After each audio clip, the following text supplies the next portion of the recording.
Welcome to Elsinore. In April 2023, the Boise Bard Players performed Hamlet here at the women's ward of the old Idaho Penitentiary. The footage you're about to see is from our closing matinee performance. The Boise Bard Players' mission is to make Shakespeare and other classical theater both emotionally and economically accessible to the Treasure Valley and beyond. We can't make this work without community support, so please, if you enjoy what you see today, consider supporting us with a donation, becoming a sponsor, or joining us on patreon.com. Please enjoy Hamlet at the Old Penitentiary.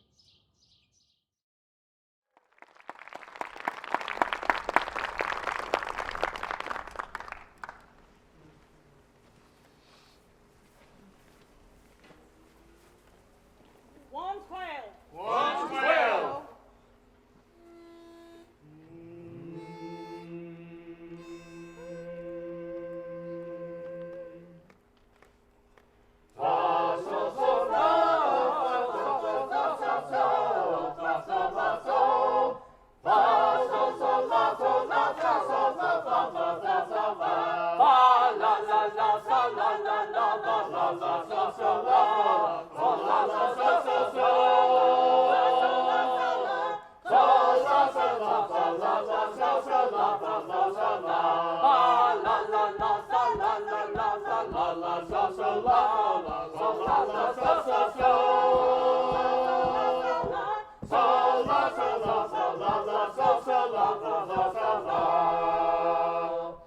Ye golden lamps of heaven, farewell with all your feeble light.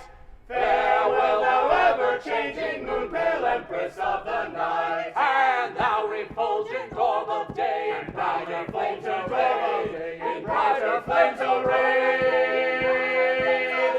My soul which springs beyond thy sphere no more demands thy aid. and thou refulgent orb of day, In brighter flames array, in brighter flames array. My soul which springs beyond thy sphere no more demands thy aid.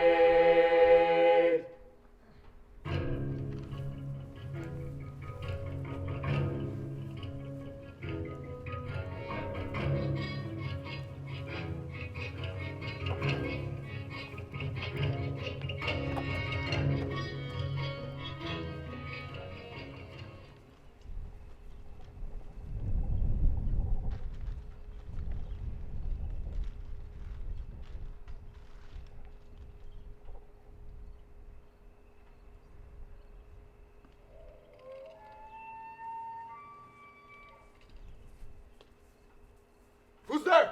Nay, answer me! Stand and unfold yourself! Long live the king! Bernardo, He.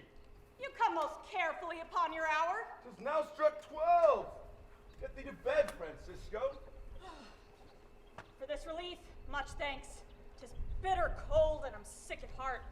Have you had quiet guard? Not a mouse stirring. Well, good night.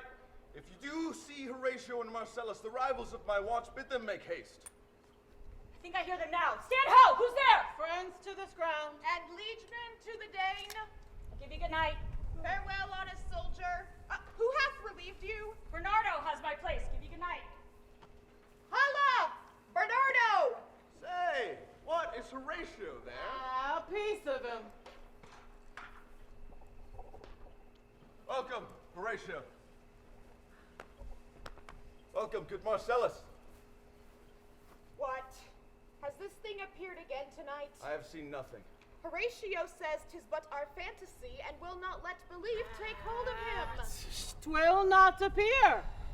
Well, sit down a while and let us once again assail your ears that are so heavily fortified against our story, what we have 2 nights seen. Oh, peace! Break thee off! Look where it comes again! In the same shape as the king that's dead. Thou art a scholar, speak to it, Horatio. Looks it not like the king? Mark it, Horatio. Oh, most like. It heralds me with fear and wonder. It would be spoke to. Question it, Horatio. What art thou that usurps this time of night, together with that fair and warlike form in which the majesty of buried Denmark did sometimes march? By heaven, I charge thee, speak. Oh, it is offended. See how it stalks away. Stay, speak, speak, I charge thee, speak. 'Tis gone. and will not answer. Oh, now, Horatio, you tremble and look pale. Is this not something more than fantasy? What think you on it? For my God, I might not disbelieve without the true and sensible avouch of mine own eyes. Is it not like the king? As thou art to thyself. Such was the very armor he had on when he the ambitious Norway combated. Thus twice before, and jump at this dead hour with martial stock hath he gone by our watch. This bodes some strange eruption to our state. But soft, behold, lo, where it comes again. I'll cross it, though it blast me. Stay, illusioned. If thou hast any sound or use of voice, speak to me. If there be any good thing to be done that may do ease to thee and grace to me, speak to me. If thou art privy to thy country's state, which happily for knowing may avoid, oh, speak. Stay, speak on it. Stop it, Marcellus. Shall I strike at it with my partisan? Do if it will not stand. Tis here! Oh, 'Tis here. 'Tis gone. We do it wrong, being so majestical to offer it the show of violence. well, I was about to speak when the cock crew. And then it started like a guilty thing upon a fearful summons. But look, the morn in russet mantle-clad walks o'er the dew of yon high eastward hill. Break we up our watch, and by my advice, let us impart what we have seen tonight unto young Hamlet. For by my life, this spirit, dumb to us, will speak to him.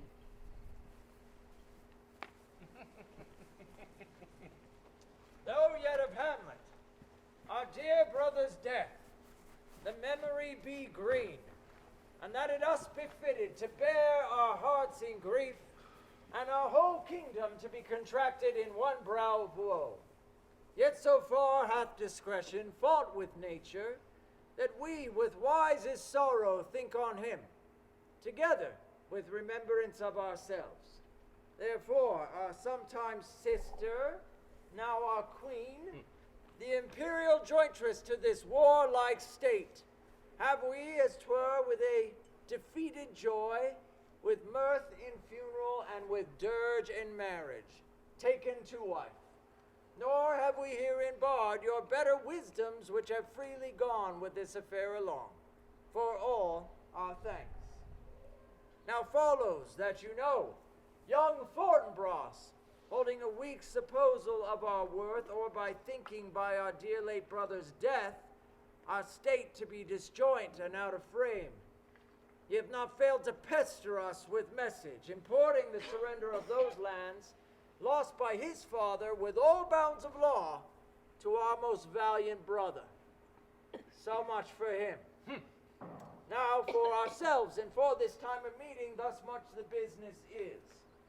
We have here writ to Norway, uncle of young Fortinbras, who impotent and bedrid scarcely hears of his nephew's purpose, to suppress his further gate herein, in that the lists, the levies, and the full proportions are all made out of his subject. And we here dispatch you, good Corneliamon, for bearers of this greeting to old Norway, giving you no further personal power to business with the king, more than the scope of these delated articles allow. Farewell, and let your haste commend your duty. In that and all things we will show our duty. We doubt it nothing. Heartily farewell. And now, Laertes, what's the news with you? You told us of some suit. What is, Laertes? You cannot speak of reason to the Dane and lose your voice? What wouldst thou beg, Laertes?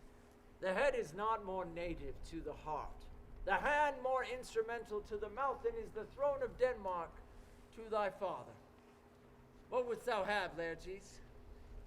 My dread lord, your leave and favor to return to France, from whence, though willingly I came to Denmark to show my duty in your coronation, I must confess that duty done, my thoughts and wishes bend again towards France, and bow them to your gracious leave and pardon.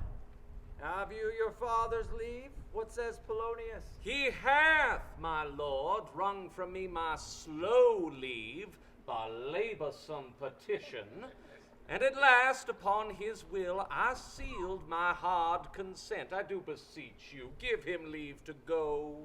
Take thy fair hour, Laertes. Time be thine, and thy best graces spend it at thy will. For now, my cousin Hamlet, and my son. Little more than kin and less than kind. How is it that the clouds still hang on you? Not so, my lord. I am too much in the sun. Good Hamlet, cast thy nighted color off, and let thine eye look like a friend on Denmark. Do not forever with thy veiled lids seek for thy noble father in the dust. Thou know'st 'tis common, all that lives must die, passing through nature to eternity. Aye, madam, it is common. If it be, why seems it so particular with thee? Seems, madam, nay, it is. I know not seems. 'Tis not alone my inky cloak, good mother, nor my customary suits of solemn black, nor windy suspiration of forced breath, no, nor the fruitful river in the eye, together with all forms, moods, and shapes of grief that can denote me truly. These indeed seem, for they are actions that a man might play. But I have that within which passeth show, these but the trappings and the suits of woe. 'Tis sweet and commendable in your nature, Hamlet, to give these morning duties to a father. But you must know, your father lost a father. That father lost his. And the survivor bound in filial obligation for some term to do obsequious sorrow, but to persever in obstinate condolement is a course of impious stubbornness. It shows a will most incorrect to heaven, a heart unfortified, a mind impatient, an understanding simple and unschooled. We pray you, throw to earth this unprevailing woe, and think of us as of a father. For let the world take note, you are the most immediate to our throne, with no less nobility of love than that which dearest father bears his son, do I impart toward you. For your intent in going back to school in Wittenberg, it is most retrograde to our desire, and we beseech you, bend you, to remain here, in the cheer and comfort of our eye, our chiefest courtier cousin, and our son. Good Hamlet, let not thy mother lose her prayers. I pray thee, stay with us, go not to Wittenberg. I shall in all my best obey you, madam. Why, 'tis a loving and fair reply. Be as ourself in Denmark. Madam, come.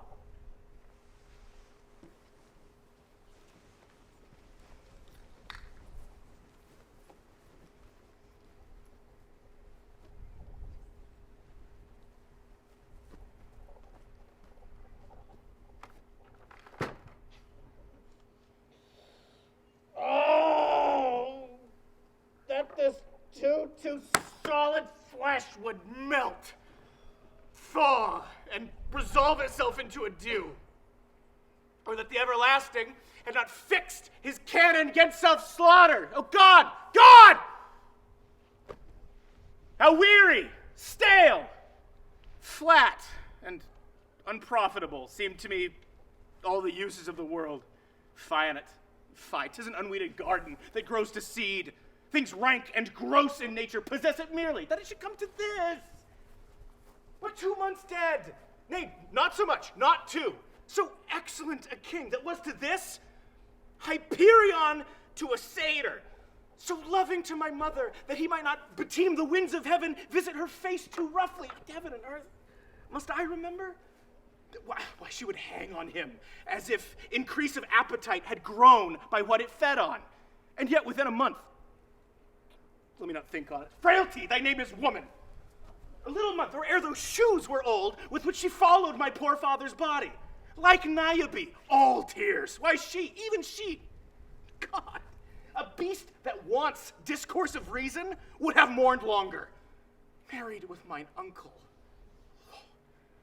my father's brother, but no more like my father than I to Hercules, within a month. Ere yet the salt of most unrighteous tears had left the flushing in her galled eyes. She married. Oh, most wicked speed to post with such dexterity to incestuous sheets. It is not, nor it cannot come to good, but break my heart, for I must hold my tongue. Hail to your lordship! I'm glad to see your worship as well. Horatio! Or I could forget myself! Ah, the same, my lord, and your poor servant. Oh, sir, my good friend, I'll change that name with you. But what make you from Wittenberg, Horatio? Oh, good Marcellus. My good lord. Glad to see thee well. Good evening, sir. But pray, Horatio, what make you from Wittenberg? A truant disposition, my good lord.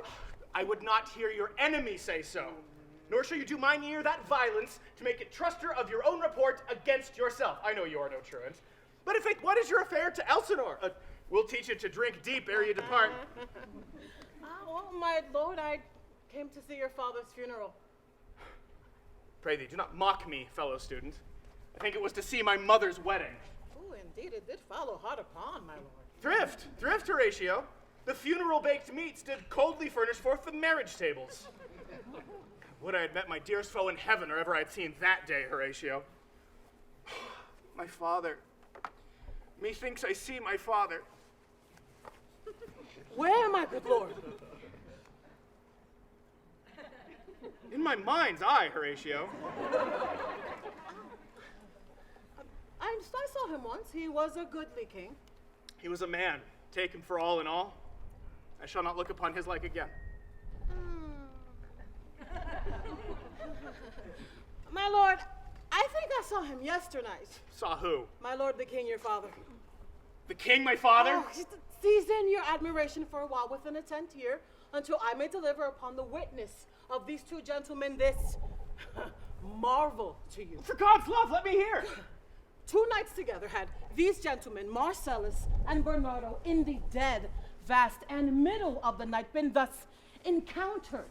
A figure like your father, armed at point, exactly, capapé, appears before them, and in solemn march goes slow and stately by them. This in secrecy did they impart to me, and I with them the 3rd night kept the watch, whereas they had delivered both in time, form of the thing, each word made true. The apparition comes. I knew your father. These hands are not more like. But where was this? My lord, upon the platform where we watched. And did you not speak to it? My lord, I did, but answer made it none, and yet once methought it did lift its head as if to address itself to motion, like as it would speak. But then the morning cock crowing at the sound, it shrunk away in haste and vanished from our sight. 'Tis very strange. As I do live, my honored lord, 'tis true. And we did think it writ down in our duty to let you know of it. Indeed, sirs, but this troubles me. Hold you the watch tonight? We do, my lord. Armed, say you? Armed, my lord. It fixed his eyes upon you? Most constantly. Oh, I would I had been there. It would have amazed you. Very like. I will watch tonight. Perchance 'twill walk again? I warrant it will. If it assume my noble father's person, I'll speak to it, though hell itself should gape and bid me hold my peace. I pray you all, if you have hitherto concealed this sight, let it be tenable in your silence still, and whatsoever else shall have tonight, give it an understanding, but no tongue. I will requite your loves. Upon the platform twixt 11 and 12, I'll visit you. Our duty to your honor. Yours is mine to you. Farewell. My father's spirit in arms. All is not well. I doubt some foul play. Would the night were come! Till then, sit still my soul. Foul deeds will rise, though all the earth o'erwhelm them to men's eyes. Oh, fair day, sweet lady.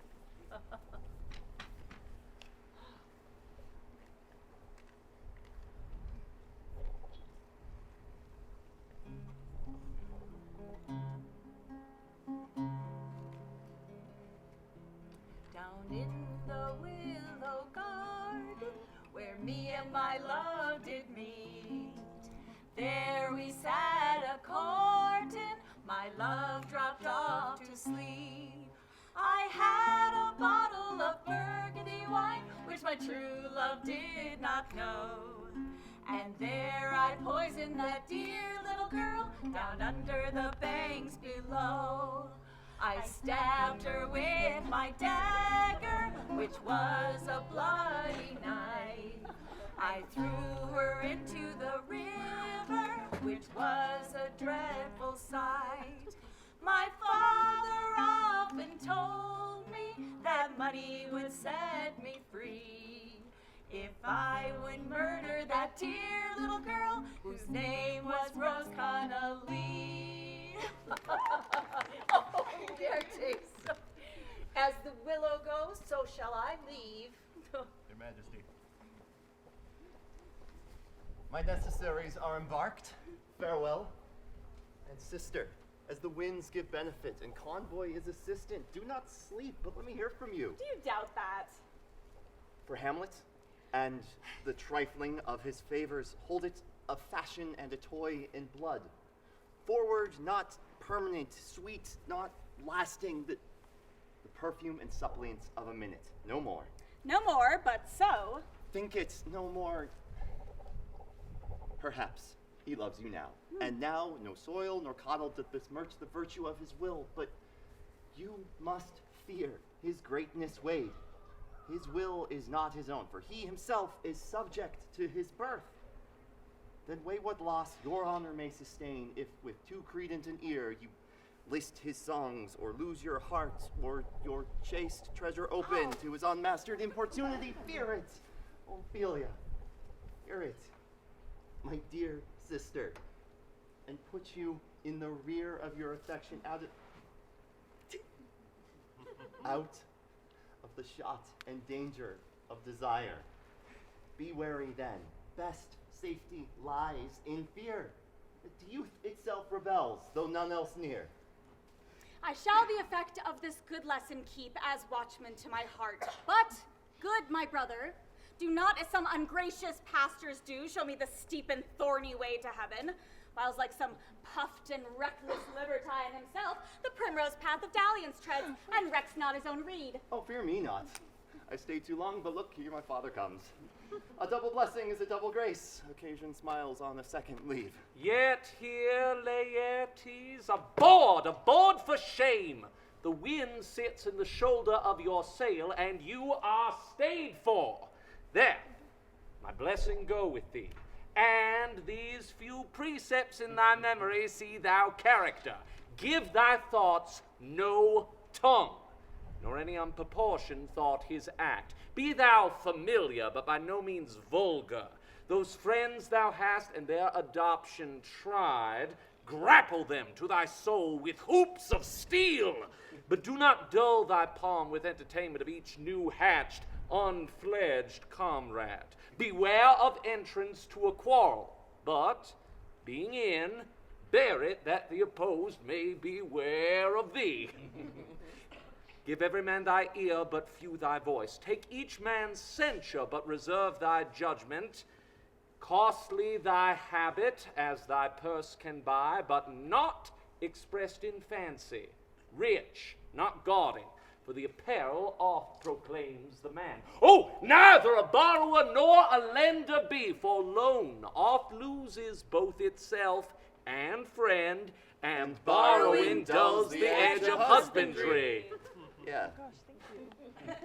This above all, to thine own self be true. And it must follow as the night the day, thou canst not be false to any man. Farewell, my blessing season this in thee. Most humbly do I take my leave, my lord. The time invites you go, your servants stand. Farewell, Ophelia. Remember well what I have said to you. 'Tis in my memory, locked, and you yourself shall keep the key of it. Farewell. What is't, Ophelia, he hath said to you? So please you, my lord, something touching the Lord Hamlet. Marry, well bethought. 'Tis told me he very oft of late hath given private time to you, and you yourself have of your audience been most free and bounteous. What is between you? Give me up the truth. He hath, my lord, of late shown many tenders of his affection to me. Affection? Pooh! Oh, you speak like a green girl, unsifted in such perilous circumstance. Do you believe his tenders, as you call them? I do not know, my lord, what I should believe. Mary, I'll teach you. Think yourself a baby, that you obtain these tenders as true pay, which are not sterling. Tender yourself more dearly, or, not to crack the wind of a poor phrase, running it thus, you will tender me a fool. My lord, he hath importuned me with love in honorable fashion. Ah, fashion you may call it. Go to. And hath given countenance to his speech, my lord, with almost all the holy vows of heaven. Aye! Springes to catch woodcocks. I do know when the blood burns how prodigal the soul lends the tongue vows.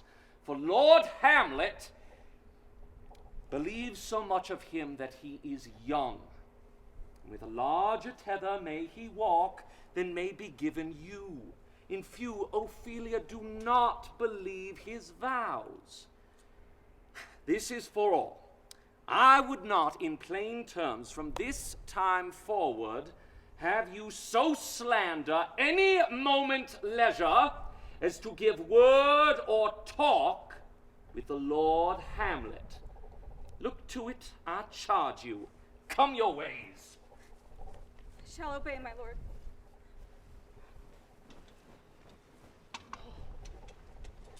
The air bites shrewdly. It is very cold. 'Tis a nipping on an eager air. What hour now? I think it lacks of 12. No, it is struck. Indeed. Oh, I heard it not. Then it draws upon the hour where the spirit held its wont to walk. What is that sound, my lord? The king doth wake tonight and takes his rouse, keeps wassail and the swaggering upspring reels, and as he drains his draughts of Rhenish down, the kettle drum and trumpet thus bray out the triumph of his pledge. Oh, is it a custom? Aye, merry is't. Though to my mind, though I am native here, and to the manner born, it is a custom more honored in the breach than the observance.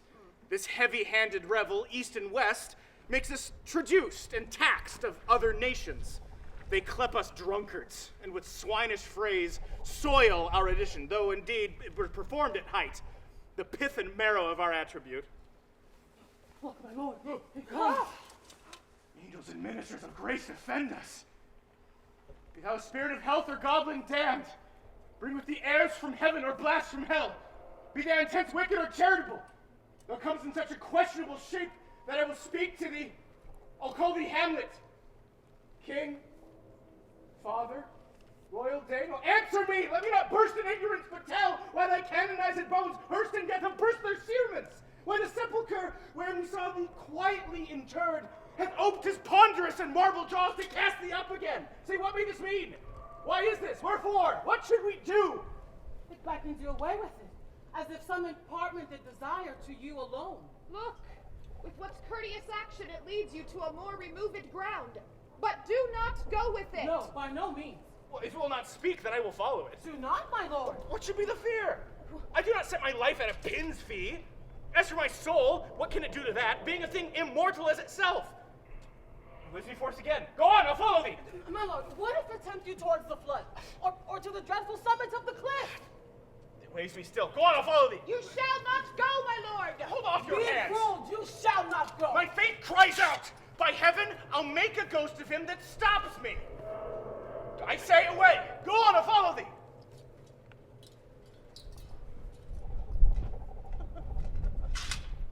He waxes desperate with imagination. Let's go.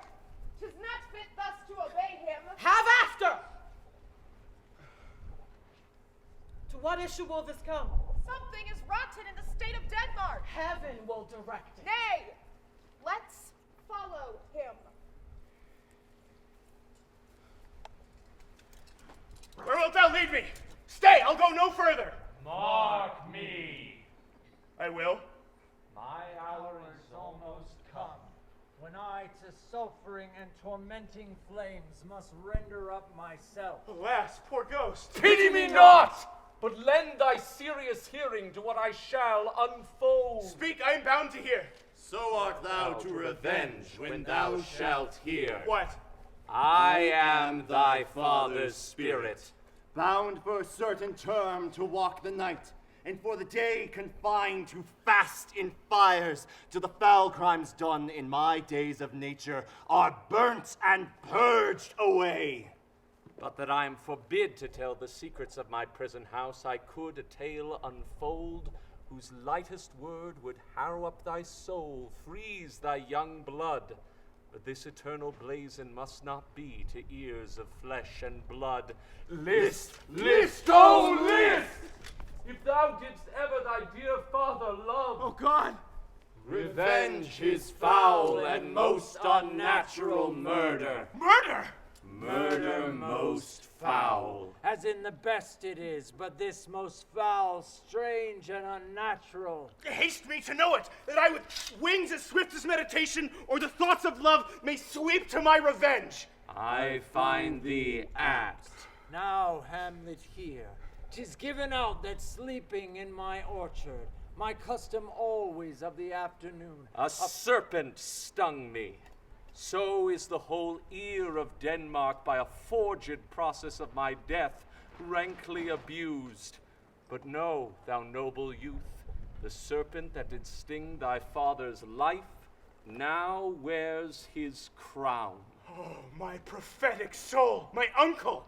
Aye, that incestuous, that adulterate beast, with witchcraft of his wit, with traitorous gifts. Oh, what wicked wit and gifts that have the power so to seduce one to his shameful lust, the will of my most seeming virtuous queen. O Hamlet, what a falling off was there! But virtue as it never will be moved, though lewdness courted in the shape of heaven, so lust, though to a radiant angel linked, will sate itself in a celestial bed and prey on garbage! But soft, methinks I scent the morning air. Brief let me be. Sleeping within my orchard, my custom always of the afternoon, upon my secure hour, thy uncle stole with juice of cursed Hebanon in a vial. And in the porches of my ear did pour the leprous distilment, whose effect holds such an enmity with blood of man that swift as quicksilver it courses through the natural gates and alleys of the body. And with a sudden vigor doth posset and curd, like eager droppings into milk, the thin and wholesome blood.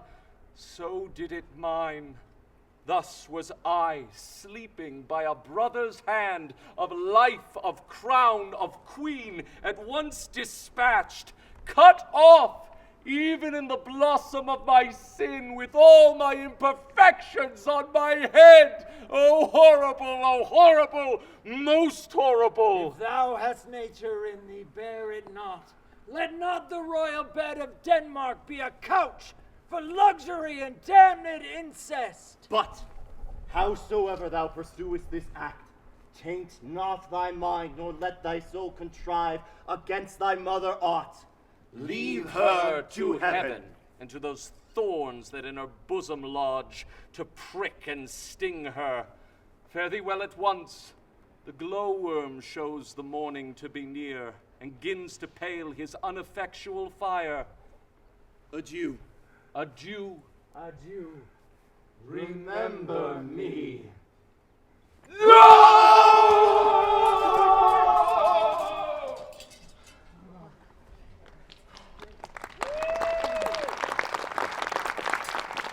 Oh, you host of heaven! O earth! Shall I couple hell? Fie, hold my heart. I knew my sinews grown not instant old, but bear me stiffly up. Oh, remember thee!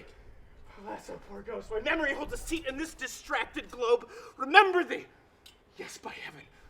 From the table of my memory, I'll wipe away all trivial fond records, all saws of books, all forms, all pressures past, that youth and observation copied there, and thy commandment all alone shall live within the book and volume of my brain, unmixed with baser matter. Yes, by heaven! Oh, most pernicious woman. Villain, smiling, damned villain. So, uncle, there you are. Now to my word, It is adieu, adieu. Remember me. I have sworn it. Oh, Heliohofer, Hello, my lord. How is't, my noble lord? What news, my lord? Oh, wonderful. Good, my lord, tell it. No, you'll reveal it. Not I, my lord, by heaven. Nor I, my lord. How say you then? What heart of man once thinketh, but you'll be secret? I, my lord, by heaven. There's ne'er a villain dwelling in all of Denmark, but he's an errant knave. My lord, there needs no ghost come from the grave to tell us this. Why, right. You are in the right. And so, without more circumstance at all, I hold it fit that we shake hands and part. You, as your business and desire shall point you, as every man has business and desire, such as it is. And for my own poor part, look you, I'll go pray. These are but wild and whirling words, my lord. I'm sorry they offend you, heartily. Yes, faith, heartily. Well, there's no offense. Yes, by St. Patrick, but there is, Horatio, and much offense too. Touching this vision here, it is an honest ghost that we have seen, that let me tell you. As for your desire to know what is between us, or master it, as they say. And now, good friends, as you are friends, scholars and soldiers, give me one poor request. What is, my lord? We will. Never make known what you have seen tonight. We will not, my lord. Nay, but swear it. My lord, in faith, not I. Nor I, my lord.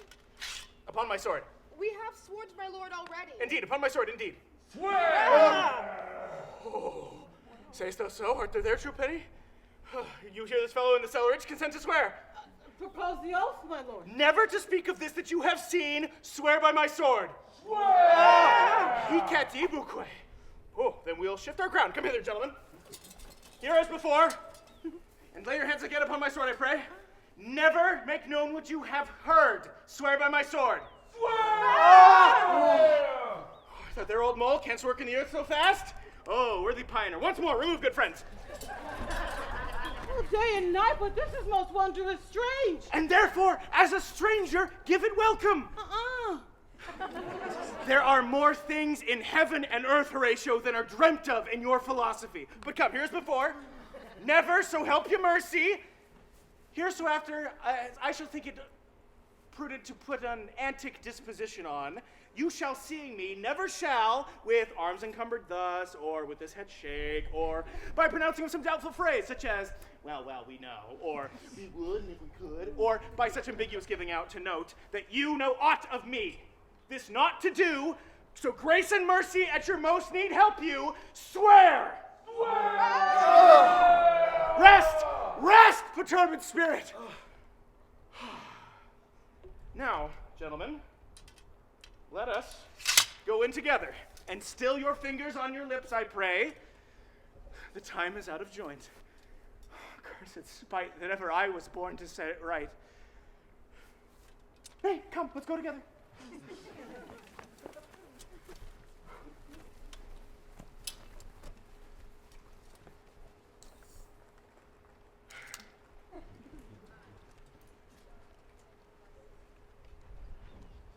Give him this money and these notes, Rinaldo. I will, my lord.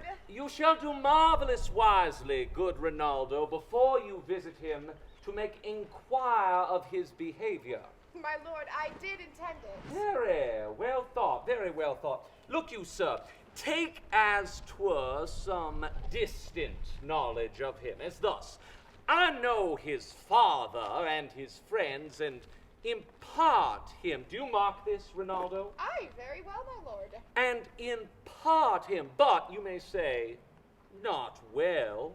But if 't be he I mean, he's very wild, addicted so and so, and there put on him what forgeries you please. Marry none so rank as may dishonor him. Take heed of that. As gaming? Aye, or drinking, fencing, swearing, quarreling, drabbing. You may go so far. My lord, that would dishonor him. Faith, no, as you may season it in the charge. You must not put another scandal on him that he is open to incontinency. That's not my meaning. But breathe his fault so quaintly, that they may seem the taints of liberty. But, my good lord. Wherefore should you do this? I, my lord, I would know that. Marry, sir, here's my drift, and I do believe it is a fetch of wit. You, laying these slight sullies on my son, having ever seen in the predominant crimes the youth you breathe of guilty, be sure he closes with you in this consequence. Good sir, or friend, or gentleman, according to the phrase in the edition of Man and Country. Very good, my lord. And then, sir, does he this. He does... What was I about to say? By the mass, I was about to say something. Where did I leave? At closes in the consequence? At closes in the consequence, I marry. He closes thus. I know the gentleman. I saw him yesterday, or t'other day, or then, or there with such or such, and as you say, there was a gaming, or so. Your bait of falsehood takes this carp of truth. And thus do we of wisdom and of reach by indirections find directions out. So by my former lecture and advice shall you, my son. You have there, have you not? My lord, I have. God be with you. Fare you well. Good, my lord. Observe his inclination in yourself. I shall, my lord. And let him ply his music. Well, my lord. Farewell. Now, Ophelia, what's the matter? Oh, my lord, I've been so afraid. With what in the name of God? My lord, as I was sewing in my closet, Lord Hamlet, with his doublet all embraced, pale as his shirt, his knees knocking each other, and with a look so piteous and purport as if he'd been loosed out of hell to speak of horrors, he comes before me. Mad for thy love. My lord, I do not know, but truly I do fear it. What said he? He grabbed me by the wrist and held me hard, and then goes he to the length of all his arm, and with his other hand thus o'er his brow, he falls to such perusal of my face as he would draw it. Long stayed he so. At last, a little shaking of mine arm, he raised a sigh so piteous and profound as it did seem to shatter all his bulk and end his being, and that done, he lets me go, and with his head o'er his shoulder turned, he seemed to find his way without his eyes. Come. Go with me, I will go seek the king. This is the very ecstasy of love, whose violent properties forego itself and lead the will to desperate undertakings as oft as any passion under heaven which does afflict our natures. Oh, I am sorry. What, have you given him any hard words of late? No, my lord, but as you did command, I did repel his letters and denied his access to me. That hath made him mad. I'm sorry that with better heed and judgment I had not quoted him. Come, go we to the king.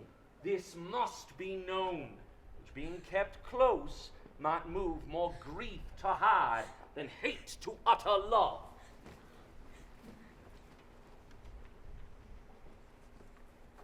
Welcome, dear Rosencrantz and Guildenstern.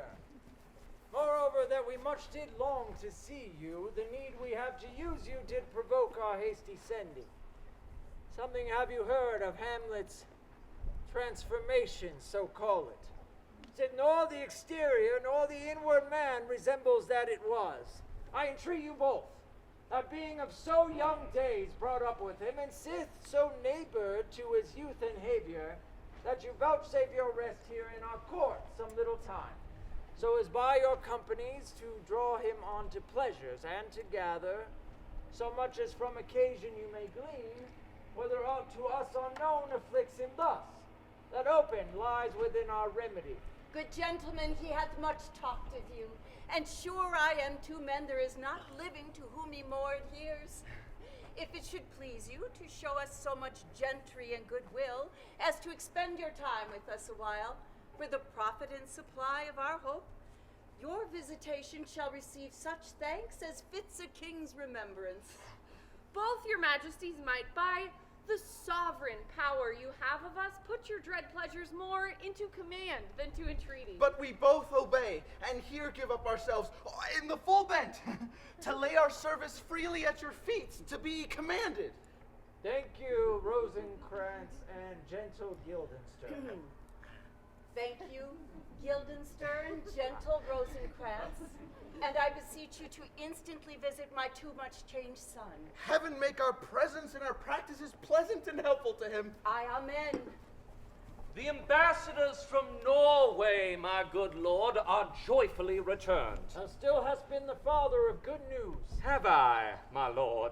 I do assure my good liege, I hold my duty as I hold my soul, both to my God and to my gracious king, and I do think, or else this brain of mine hunts not the trail of policy so sure as it hath used to do, that I have found the very cause of Hamlet's lunacy. Oh, speak of that do I long to hear. He tells me, my dear Gertrude, he hath found the head and source of all your son's distemper.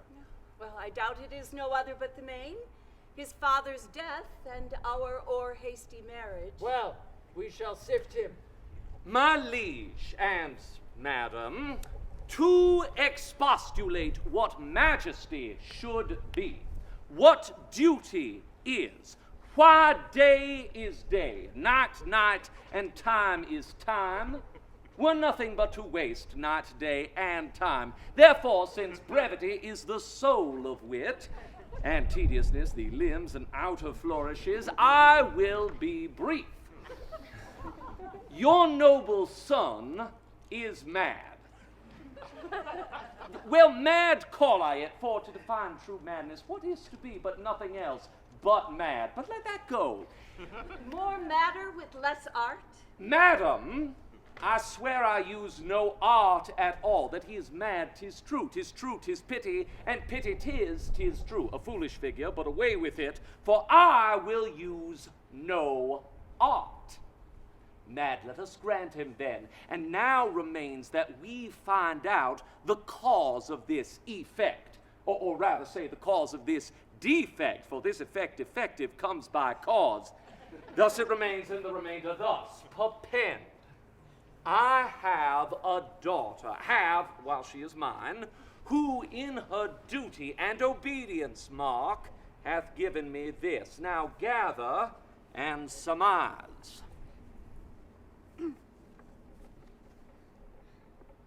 To the celestial and my soul's idol, the most beautified Ophelia. Oh, that's an ill phrase, a vile phrase. Beautified is a vile phrase, but you shall hear. In her excellent white bosom, these... Came this from Hamlet to her? Good madam, stay a while. She will be faithful. Doubt thou the stars are fire? Doubt that the sun doth move? Doubt truth to be a liar, but never doubt I love.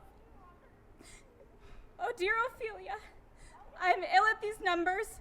I have not art to reconcile my groans, but that I love thee best. O most best believe it. Adieu, thine evermore, most dear lady, whilst this machine is to him, Hamlet. This in obedience hath my daughter shown me, and more above of his solicitings as they fell out, by times, by means, and place, all given to my ear. How hath she received his love? What do you think of me?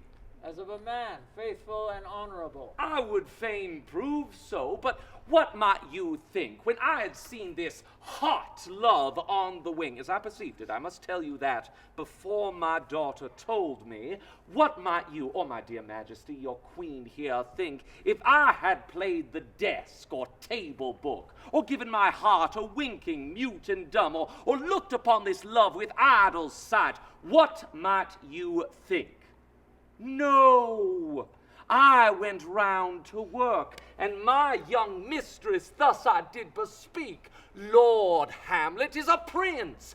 Out of thy star this must not be. And then I precepts gave her that she should lock herself from his resort, admit no messengers, receive no tokens, which done, she took the fruits of my advice, and he, repulsed, a short tale to make, fell into a sadness, then into a fast, then into a watch, then into a weakness, then into a lightness, and by this declension, into the madness wherein now he raves, and all we mourn for. Do you think 'tis this? It may be very likely. Hath there been a time, I'd fain know that, when I have positively said 'tis so, when it proved otherwise? Not that I know. Take this from this, if this be otherwise. If circumstances lead me, I will find where the truth is hid, though it were hid indeed within the center. How may we try it further?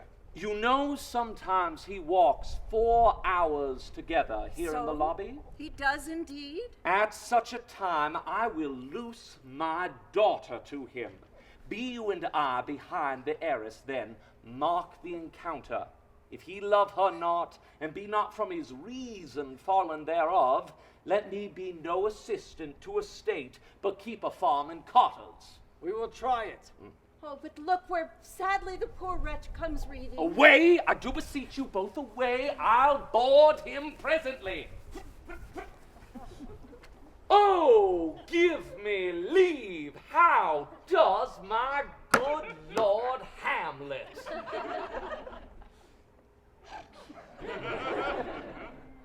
Well, God of mercy. Do you know me, my lord? Excellent well. Oh. You're a fishmonger. Not I, my lord. Then I would you were so honest a man. Honest, my lord. Aye, to be honest in this world is to be one man plucked out of 10,000. That's very true, my lord. For if the sun breed maggots in a dead dog, being a good kissing carrion, have you a daughter? I have, my lord. Let her not walk in the sun. Conception is a blessing, but as your daughter may conceive, friend, look to it.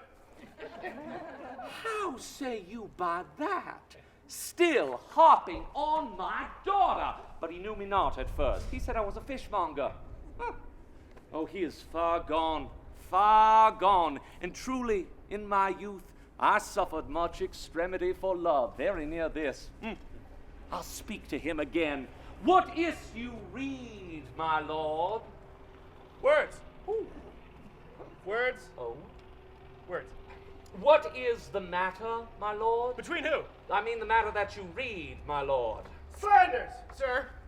For the satirical rogue says here that old men have gray beards, their faces are wrinkled, their eyes purging thick amber and plum tree gum, and that they have a plentiful lack of wit, together with most weak hams. All the which, sir, though I most potently and powerfully believe, I hold it not honesty to have it thus set down. For you yourself could be as old as I am, if, like a crab, you could go backward.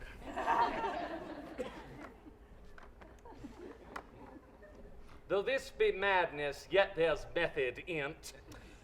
Will you walk out of the air, my lord? Into my grave. Indeed, that is out of the air. How pregnant sometimes his replies are. A happiness which often madness hits on, which reason and sanity could not so prosperously be delivered of. I'll leave him, and suddenly contrive the means of meeting between him and my daughter. My honorable lord, I do most humbly take my leave of you. You cannot, sir. Take from me anything, I will more willingly part withal. Except my life. Except my life. Except my life. Fare you well, my lord. These tedious old fools. You go to seek the Lord Hamlet?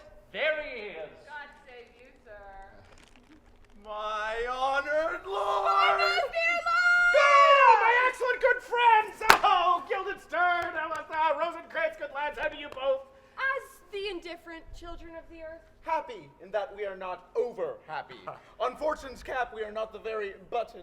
Nor the soles of her shoe. Neither, my lord. Oh, then you dwell about her waist, in the middle of her favors? Faith. Her private suite. Oh, in the secret parts of fortune?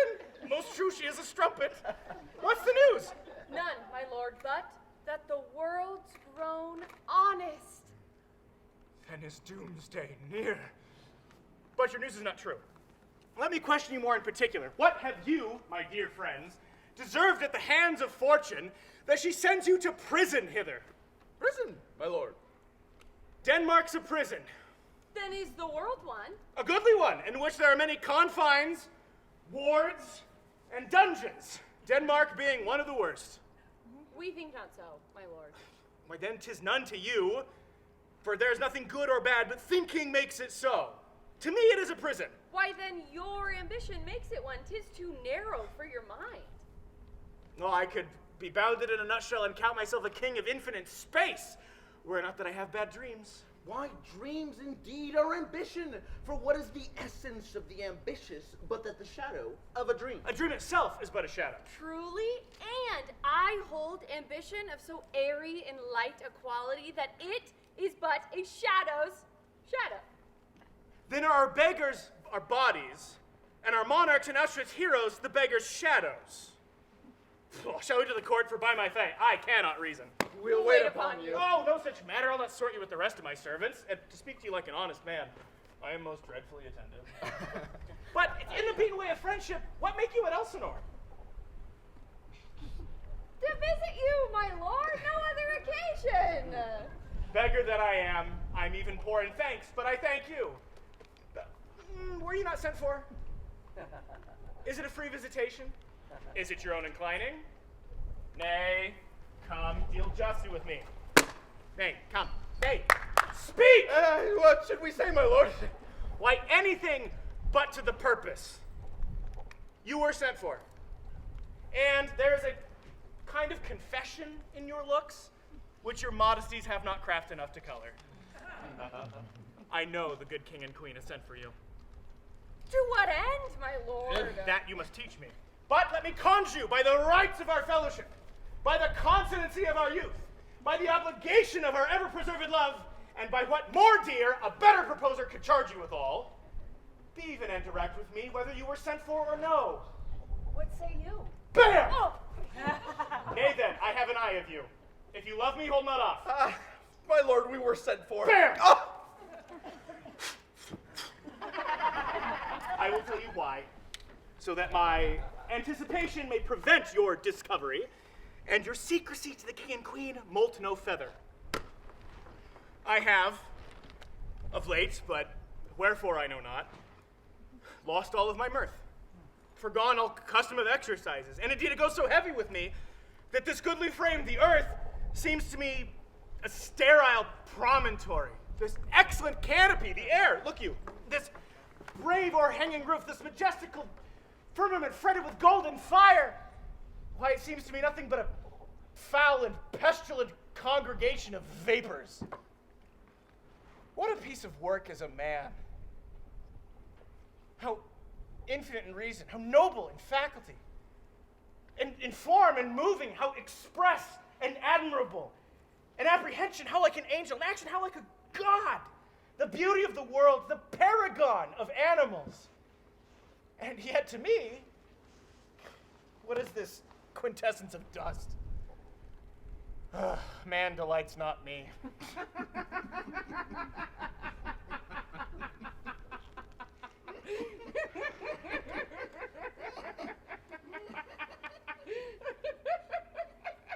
No, nor woman neither. Though by your smiling you seem to say so. My lord, there was no such stuff in my thoughts. Why then did you laugh then when I said man delights not me? To think, my lord, that if you delight not in man, what Lenten entertainment the players shall receive from you. We quoted them on the way, and hither are they coming to offer you service. Oh, he that plays the king shall be welcome. His majesty shall have tribute of me. Oh, the adventurous knight shall use his foil and target. The lover shall not sigh gratis. The humorous man shall end his part in peace. And the lady shall speak her mind freely, or the blank verse shall halt for it. There are the players! Well, gentlemen, welcome. You are welcome. Give me your hands then. You are welcome, but my uncle father and aunt mother are deceived. In what, my lord? I am but mad. North-northwest. When the wind is southerly, I know a hawk from a handsaw. Well be with you, gentlemen. Oh, are you Gillen, sir? You two, and each ear here. That great baby you saw there is not yet out of his swaddling clothes. Happily, he's the second time come to them, for they say an old man is twice a child. I will prophesy he comes to tell me of the actors. 'Twas so, sir, Monday morning last, 'twas so indeed. My lord, I have news to tell you. My lord, I have news to tell you. When Rossius was an actor in Rome... Oh, the actors are come hither, my lord. Buzz. Upon my honor. That can't be tacked on his ass. Then these are the best actors in the world, be it for tragedy, comedy, history, pastoral, comical, historical, pastoral, tragical, historical, scene indivisible, or poem unlimited. Seneca cannot be too heavy, nor Plautus too light. For the law of writ and the liberty, these are the only men. Welcome, masters. I'm glad to see thee. Ah, my old friend. Thy face is valen since I saw thee last. Thou come here to beard me in Denmark. What, your ladyship? Why, your ladyship, your lady is nearer to heaven since I saw thee last. Come, give us a speech, a taste of your quality. Come, a passionate speech. What speech, my lord? I heard thee speak me a speech once, but it was never acted, or if it was, not above once. For I remember the play, pleased not the million, 'twas a caviar to the general. But it was, as I received it, an excellent play. Set down with as much modesty and cunning, well digested in the scenes. One speech in it I chiefly loved. 'Twas Aeneas's tale to Dido, and especially thereabouts, where he speaks of Priam's slaughter. If it live in your memory, begin at this line. Let me see. The rugged Pyrrhus, like the Hyrcanian beast. No, it's not so. It begins with Pyrrhus. The rugged Pyrrhus, his sable arms, black as his purpose, did the knight resemble, and thus o'ersize with coagulate gore, eyes like carbuncles. The hellish Pyrrhus, old grandsire Priam seeks. So proceed you. Oh, God, my lord, well spoken, with good accent and good discretion. Anon, he finds him, striking too short at Greeks his antique sword. Rebellious to his arms, lies where it falls. A repugnant to command. Unequal matched, Pyrrhus at Priam drives, and rage strikes wide. But with the whiff and wind of his fell sword, the unnerved father falls. Then, senseless Ilium, seeming to feel this blow with flaming top, stoops to his base, and with a hideous crash takes prisoner Pyrrhus' ear. For lo, his sword, which was declining on the milky head of Reverend Priam, seemed in the air to stick, so as a painted tyrant Pyrrhus stood, and like a neutral to his will and matter, did nothing. This is too long. Then shout to the barbers with your beard. Where are you? There. Prithee, say on. He's for a jig or a tale of Baudry, or he sleeps. Oh. But say on. Come to Hecuba. But who, oh who had seen the Moblet Queen? Moblet Queen. That's good. Moblet Queen is good. Run barefoot, up and down, threatening the flames with bison room, a clout upon that head where late the diadem stood, and for a robe about her lank and all ortemed loins, a blanket, in the alarm of fear caught up. Who this had seen with tongue and venom steeped, 'gainst fortune's state what treason had pronounced. But if the gods themselves did see her then, when she saw Pyrrhus make malicious sport in mincing with his sword her husband's limbs, the instant bursts of clamor that she made, unless things mortal moved them not at all, would have made belch the burning eyes of heaven, had passion in the gods. Lord, whether he has not turned his color and has tears in his eyes, I pray you no more. 'Tis well. I'll have thee speak up the rest soon. My lord, will you see the players well bestowed? Do you hear? Let them be well used, for they are the brief and abstract chronicles of the time. You are better to have a bad epitaph after your death than their ill report while you live. My lord, I will use them according to their desert. God's bodkins, man, much better. Use every man after his dessert, and who should scape whipping?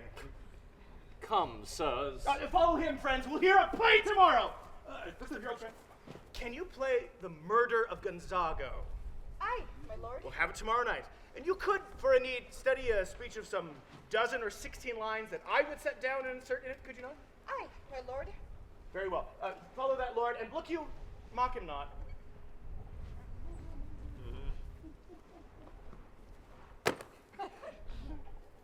My excellent good friends, I will leave you till night. You are welcome to Elsinore. Good, my lord. So God be with you. Oh. Now I am alone. What a rogue and peasant slave am I. Is it not monstrous that this player here, in a dream of passion, could force his soul so to his own conceit that from her working all his visage wanned, tears in his eyes, distraction in his aspect, a broken voice, and his whole form suiting with functions to his conceit, and all for nothing, for Hecuba. What's Hecuba to him, or he to Hecuba, that he should weep for her? What would he do? Had he the motive and the cue for passion that I have, he would drown the stage with tears, cleave the general ear with horrid speech, make mad the guilty and appall the free, confound the ignorant, and amaze indeed the very faculties of eyes and ears. Yet I, a dull and muddy-meddled rascal, peak like a John o' Dreams, unpregnant of my cause, and can say nothing, no, not for a king, upon whose property and most dear life a damned defeat was made. Am I a coward? Who calls me thus? Breaks my pated cross, plucks off my beard, and blows it in my face. Who does me this, huh? I should take it, for it cannot be that I am pigeon-livered and lack gall to make oppression bitter. Or ere this, I should have fatted all the region's kites with this slave's awful, bloody villain, remorseless, treacherous, lecherous, kindless villain of vengeance. What an ass am I. This is most brave. That I, the son of a dear father, murdered, prompted to my revenge by heaven and hell, must, like a whore, unpack my heart with words. Fie on it! Fall about my brain. I have heard that guilty creatures sitting at a play have by the very cunning of the scene been struck so to the soul that presently they have proclaimed their malefactions. For murder, though it have no tongue, will speak with most miraculous organ. I'll have these players play something like the murder of my father before mine uncle. I'll observe his looks. I'll tempt him to the quick. If he but blench, I know my course. The spirit that I have seen may be the devil, and the devil hath power to assume a pleasing shape. Yea, and perhaps out of my sadness and my melancholy, as he is very potent with such spirits, abuses me to damn me. I'll have cause more relative than this. The play's the thing, wherein I'll catch the conscience of the king.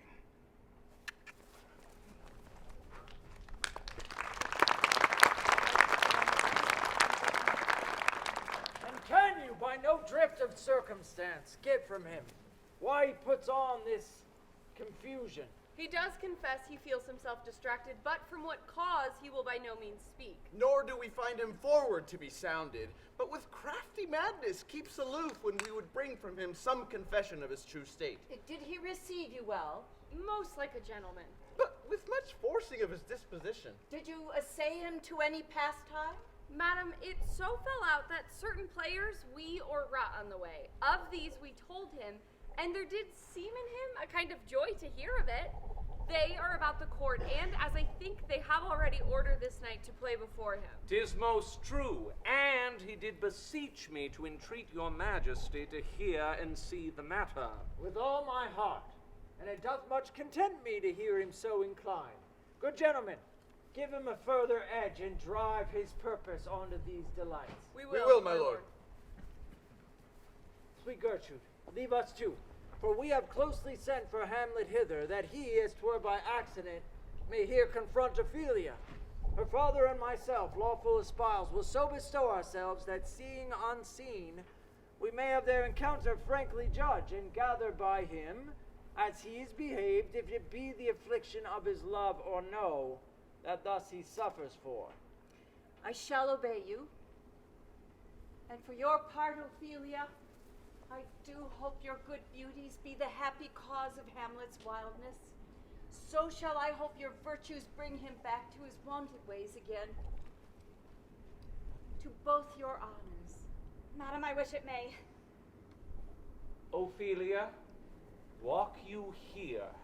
Gracious, so please you, let us bestow ourselves. Read on this book. I hear him coming. Let us withdraw, my lord.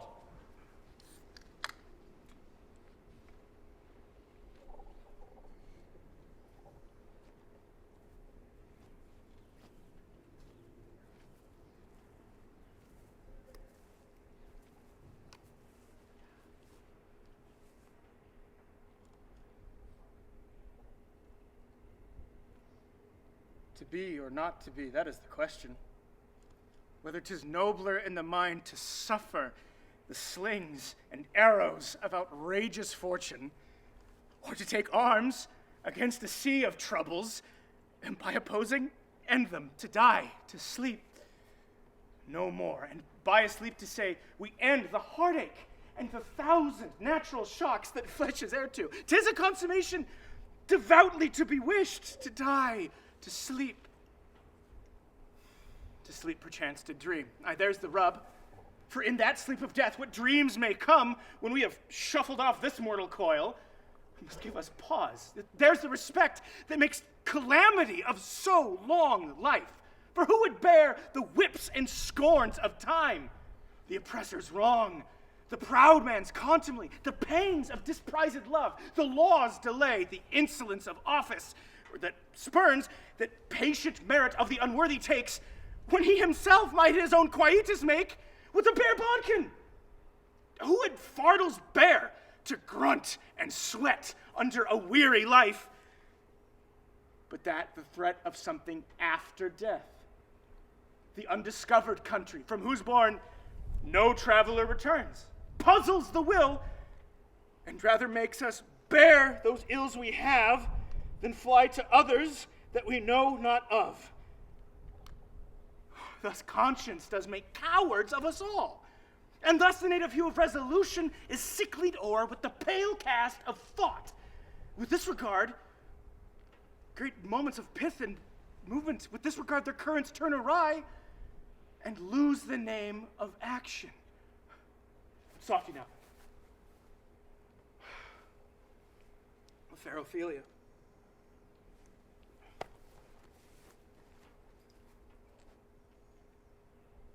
Nymph, thy orisons be all my sins remembered? Good my lord. How does your honor for this many a day? I humbly thank you. Well. My lord, I have remembrances of yours that I've longed to redeliver, and I pray you now receive them. No, not I. I never gave you up. My honored lord, you know right well you did. And with them words of so sweet breath composed as made the things more rich. Their perfume lost, take these again. For to the noble mind, rich gifts wax poor when givers prove unkind. There, my lord. Are you honest? My lord? Are you fair? What means your lordship? That if you be honest and fair, your honesty should admit no discourse to your beauty. Could beauty, my lord, have better commerce than with honesty? Aye, truly, for the power of beauty will sooner translate honesty from what it is to a bawd than the power of honesty can translate beauty into his likeness. This was sometime a paradox, but now the time gives it proof. I did love you once. Indeed, my lord, you made me believe so. You should not have believed me. I loved you not. I was the more deceived! Get thee to a nunnery! Why wouldst thou be a breeder of sinners? I am myself indifferent honest, and yet I can accuse me of such things. It were better my mother had not borne me. I am very proud, revengeful, ambitious, with more offenses at my beck than I have imagination to give them shape, thoughts to put them in, or time to act them in. We are errant knaves all, crawling between heaven and earth. What should we do, such knaves as I? We are knaves all, believe none of us. Go thy ways to a nunnery. Where's your father? At home, my lord. Let the door be shut upon him, that he may play the fool nowhere but in his own house. Farewell. Help him, you sweet heavens. If thou dost marry, I'll give thee this plague for thy dowry. Be thou as pure as snow, as chaste as ice, thou shalt not escape calumny. And if thou needs must marry a fool. For wise men know well enough what monsters you make of them. Go thy ways to a nunnery, and quickly too. Farewell. Oh, heavenly powers, restore him. I've heard of your paintings too well enough. God has given you one face. God, and you paint yourselves another. You jig, you amble, and you lisp, and you nickname God's creatures, and make your wantonness your ignorance.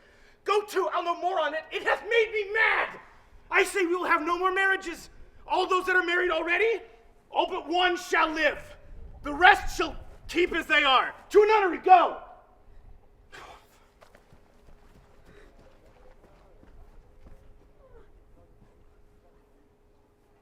Oh, what a noble mind is here our throne.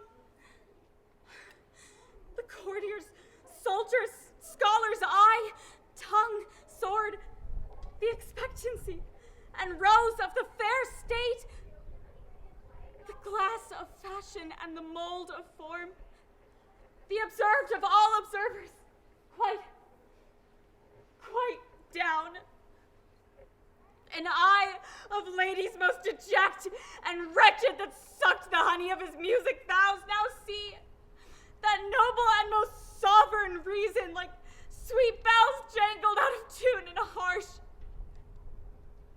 that unmatched form and feature of blown youth, blasted with ecstasy. Oh, woe is me! To have seen what I have seen, to see what I see. Love, his affections do not that way tend. Know what he spake, though it lacked form a little, was not like madness. There's something in his soul, for which his melancholy sits on brood, and I do doubt the hatch and the disclose will be some danger, which for to prevent, I have in quick determination thus set it down.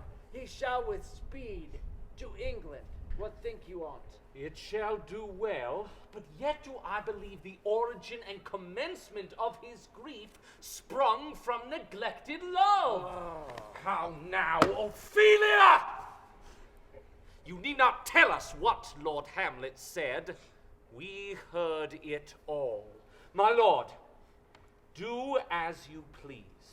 But if you hold it fit, after the play, let his queen mother, all alone, entreat him to show his grief. Let her be round with him, and I'll be placed, so please you, in the ear of all their conference. If she find him not, to England send him, or confine him where your wisdom best shall think. It shall be so. Madness in great ones must not unwatched go. Speak the speech, I pray you, as I pronounced it to you, trippingly on the tongue. For if you mouthed it as many of our players do, I'd as lief the town crier spoke my lines.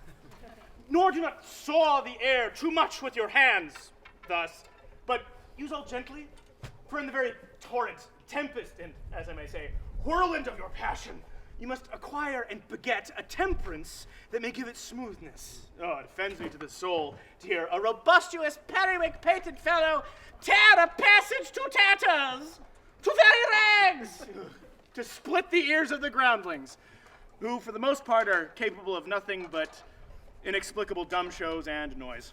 I warrant, Your Honor. Oh, be not too tame neither, but let your own discretion be your tutor. Suit the action to the word to the action, with this special observance, that you o'erstep not the modesty of nature. For anything so overdone is from the purpose of playing, whose end, both of the first and now, was and is to hold, as 'twere, the mirror up to nature, to show virtue her own feature, scorn her own image, and the very shape and body of the time, his form and pressure. Now this, come tardy off or overdone, though it make the unskillful laugh, cannot but make the judicious grieve. The censure of the which, one must in your allowance, o'erweigh a whole theater of others. Oh, there be those that I have seen play and heard others praise, and that highly, not to speak it profanely, neither having the accent of Christians, nor the gait of Christian pagan nor man, have so strutted and bellowed that I thought some of nature's journeymen had made them, and not made them well. They imitated humanity so abominably. I hope we have reformed that indifferently with us, sir. Reform it altogether. And let not those who play your clowns, let not those who play your clowns spake more than is set down for them. For there be some of them who they will themselves laugh to, set on a barren quantity of spectators to laugh to. But then some question of the play being then to be considered, that's villainous, and shows the most pitiful ambition in the fool that uses it. Go, make you ready. My lord, will the king hear this piece of work? And the queen, too, and that presently. Will you bid the players make haste? Ooh.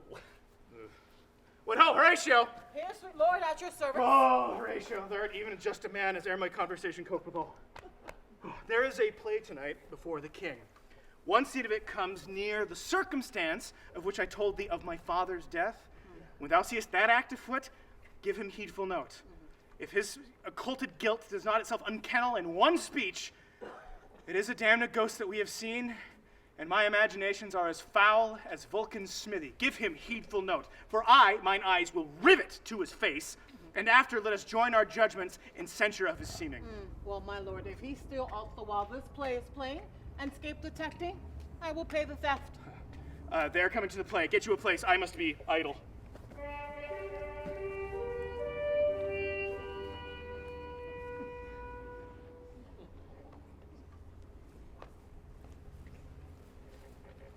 Affairs our cousin Hamlet. Excellent in faith. I eat of the chameleon's dish, I eat the air, promise crammed. You cannot stuff capons so. Nothing with this answer, Hamlet. These words are not mine. Nope, nor mine now either.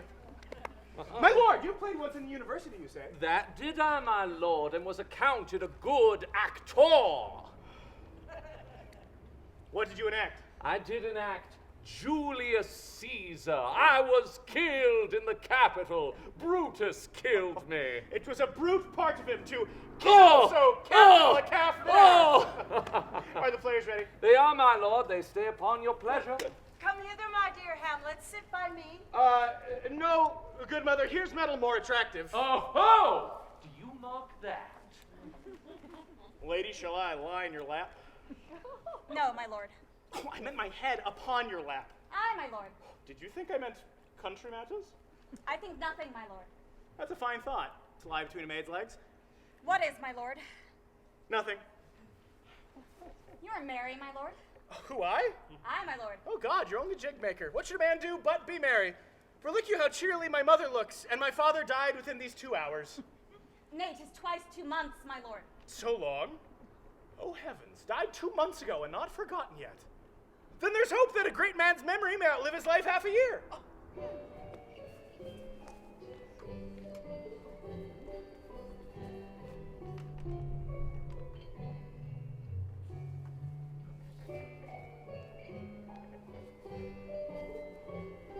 What means this, my lord? Married's missing Malico. Means mischief. Do you like this show imports the argument of the play? Aye, we shall know by this fellow here. The players cannot keep counsel. They'll tell all. Will he tell us what this show meant? Aye, or any show that you'll show him. Be not ashamed to show him, not ashamed to tell you what it means. Or not. Or not, I'll mark the play.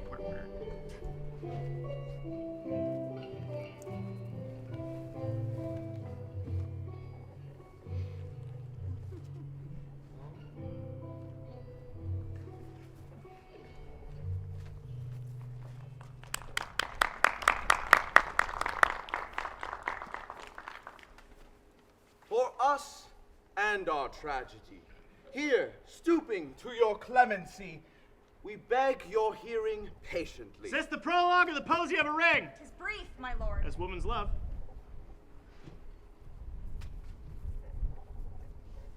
Full 30 times hath Phoebus' cart gone round, Neptune's salt wash, and Tellus' orbed ground, since love our hearts, and Hymen did our hands unite, commune mutual and most sacred bands. So many journeys may the sun and moon make us again count, or ere love be done.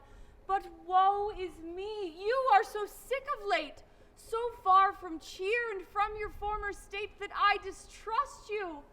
Yet though I distrust, discomfort you, my lord, it nothing must.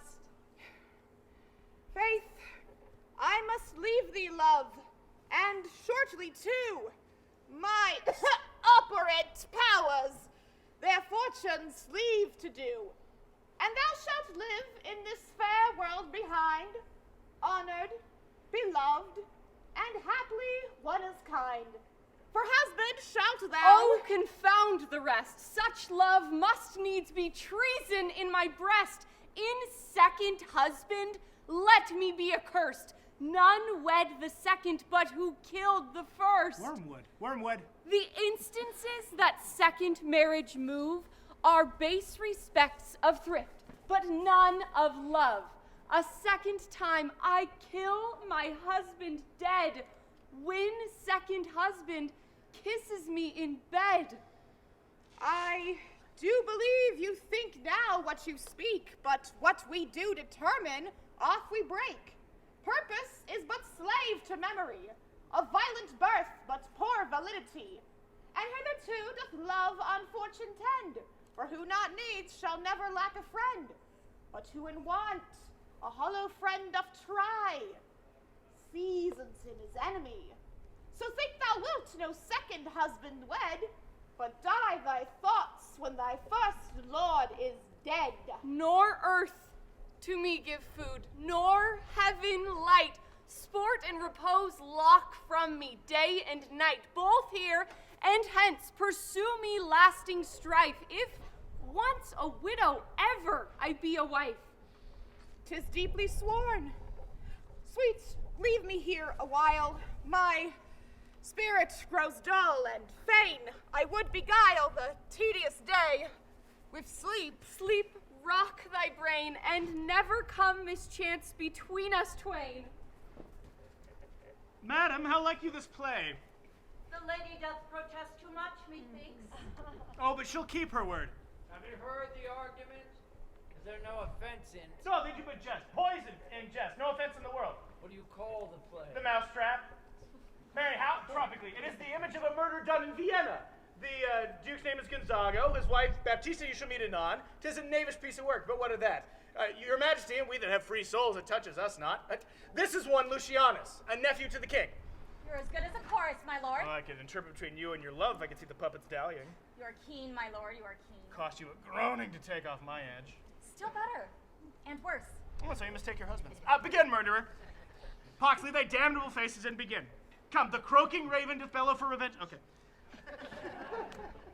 Thoughts black, hands apt, drugs fit, and time agreeing. Confederacies and else no creature seeing. Thy vile mixture of midnight weeds collected, with Hecate's ban thrice blasted, thrice infected. Thy natural magic and dire property, unwholesome life usurp immediately.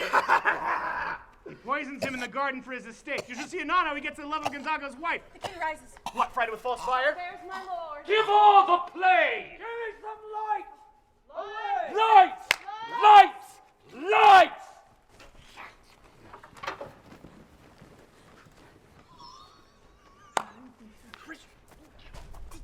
I'll take the ghost word for 1,000 pounds, it's perceived. Very well, my lord. Upon the very talk of the poison. I did very well. Note him. Oh, give me some music. Come, the recorders. My lord, vouchsafe me a word with you. Sir, a whole history. The king, sir. I, sir, what of him? In his retirement, marvelous distemper. With drink, sir?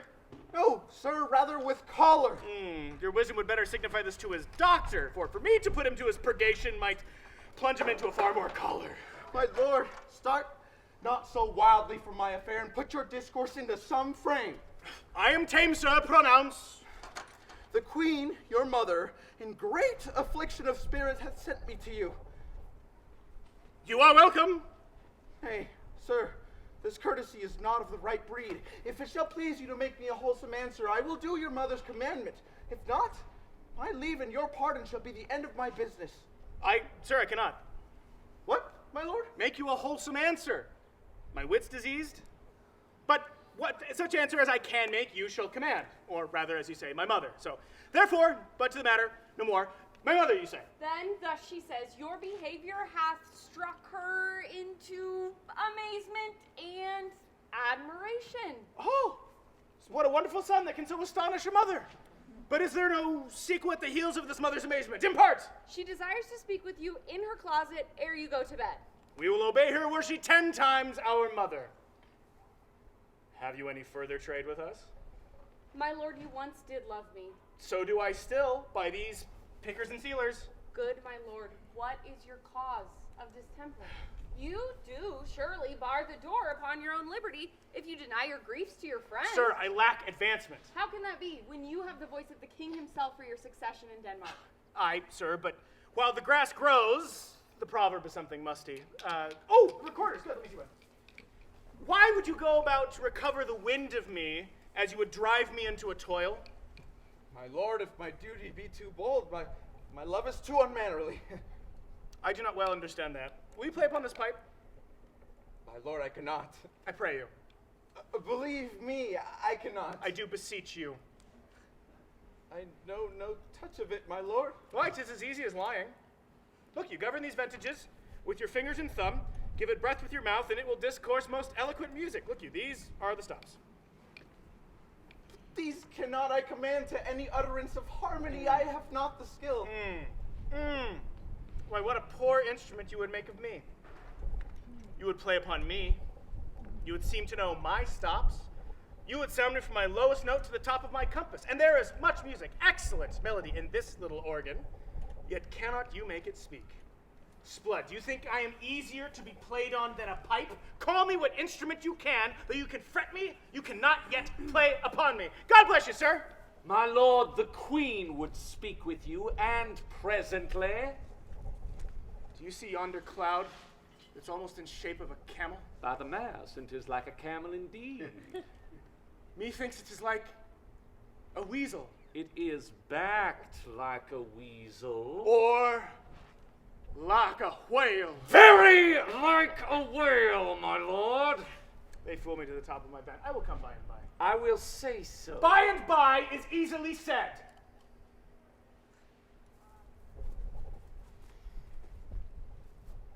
Leave me, friends.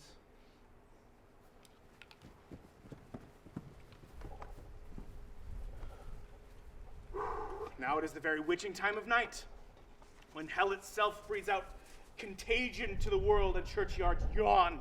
Now could I drink hot blood and do such bitter business as the day would quake to look upon. Soft you now. To my mother, let not ever the soul of Nero enter this firm bosom. I will be cruel, not unnatural. I will speak daggers to her, but use none. My tongue and soul in this be hypocrites. How in my words soever she be shent, to give them seals, never my soul consent. I like him not. Nor stands it safe with us to let his madness range, therefore prepare you. I your commission will forthwith dispatch, and he to England shall along with you. The terms of our estate may not endure hazard so dangerous as doth hourly grow out of his lunacies. We will ourselves provide. Most holy and religious fear it is to keep those many, many bodies safe that live and feed upon your majesty.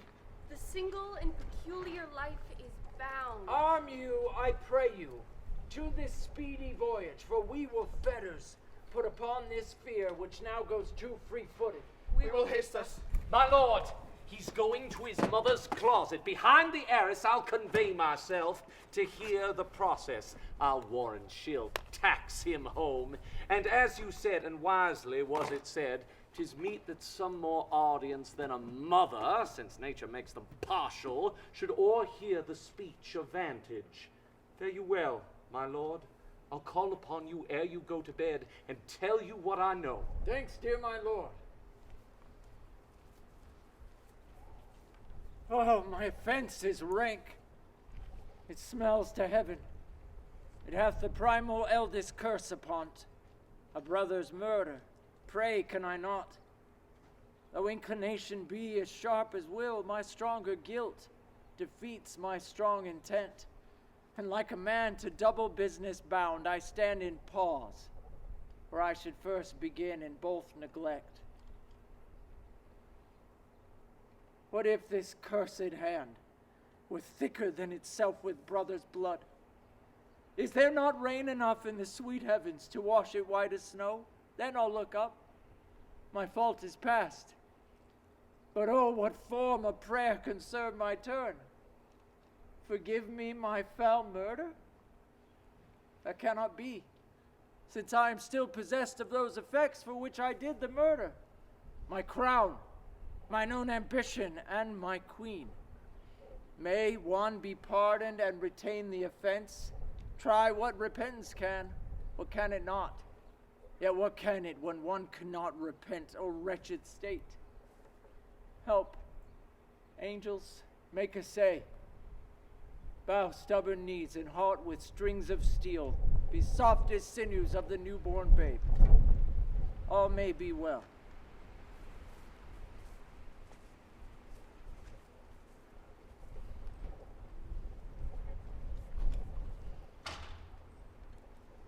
Now might I do it, Pat? Now he's praying, and now I'll do it. And so he goes to heaven, and so am I revenged. That would be scanned. A villain kills my father, and I for that, his sole son, do this same villain send to heaven.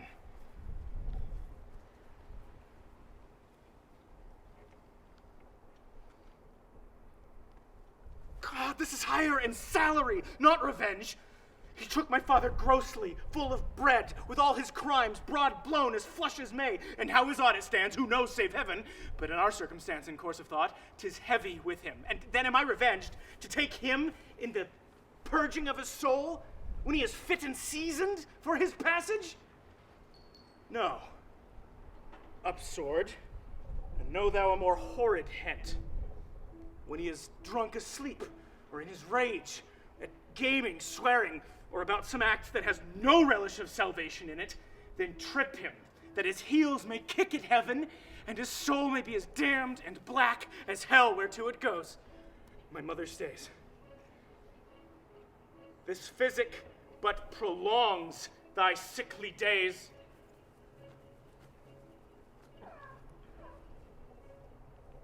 My words fly up, my thoughts remain below. Words without thoughts never to heaven go.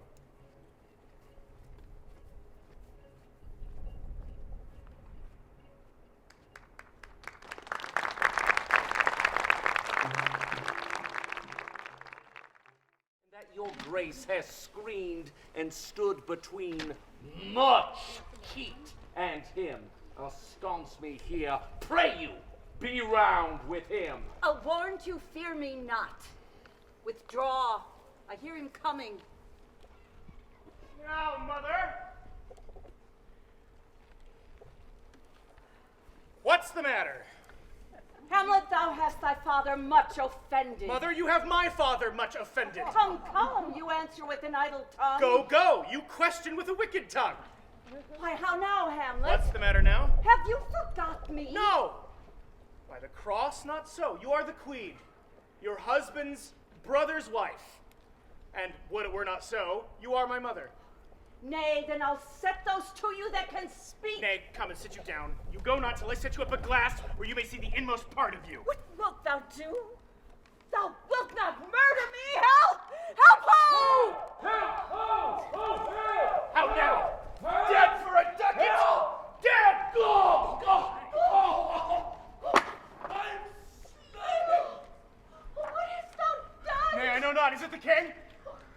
What a rash and bloody deed is this? Bloody deed, almost as bad, good mother, as kill a king and marry with his brother. Kill a king? My lady, 'twas my word. Oh, thou wretched, rash, intruding fool, farewell. I took thee for thy better. Take thy fortune. Thou fight'st me too busy. Is some danger. Peace. Peace. Leave the wringing of your hands and let me wring your heart. for so I shall if it be made of penetrable stuff.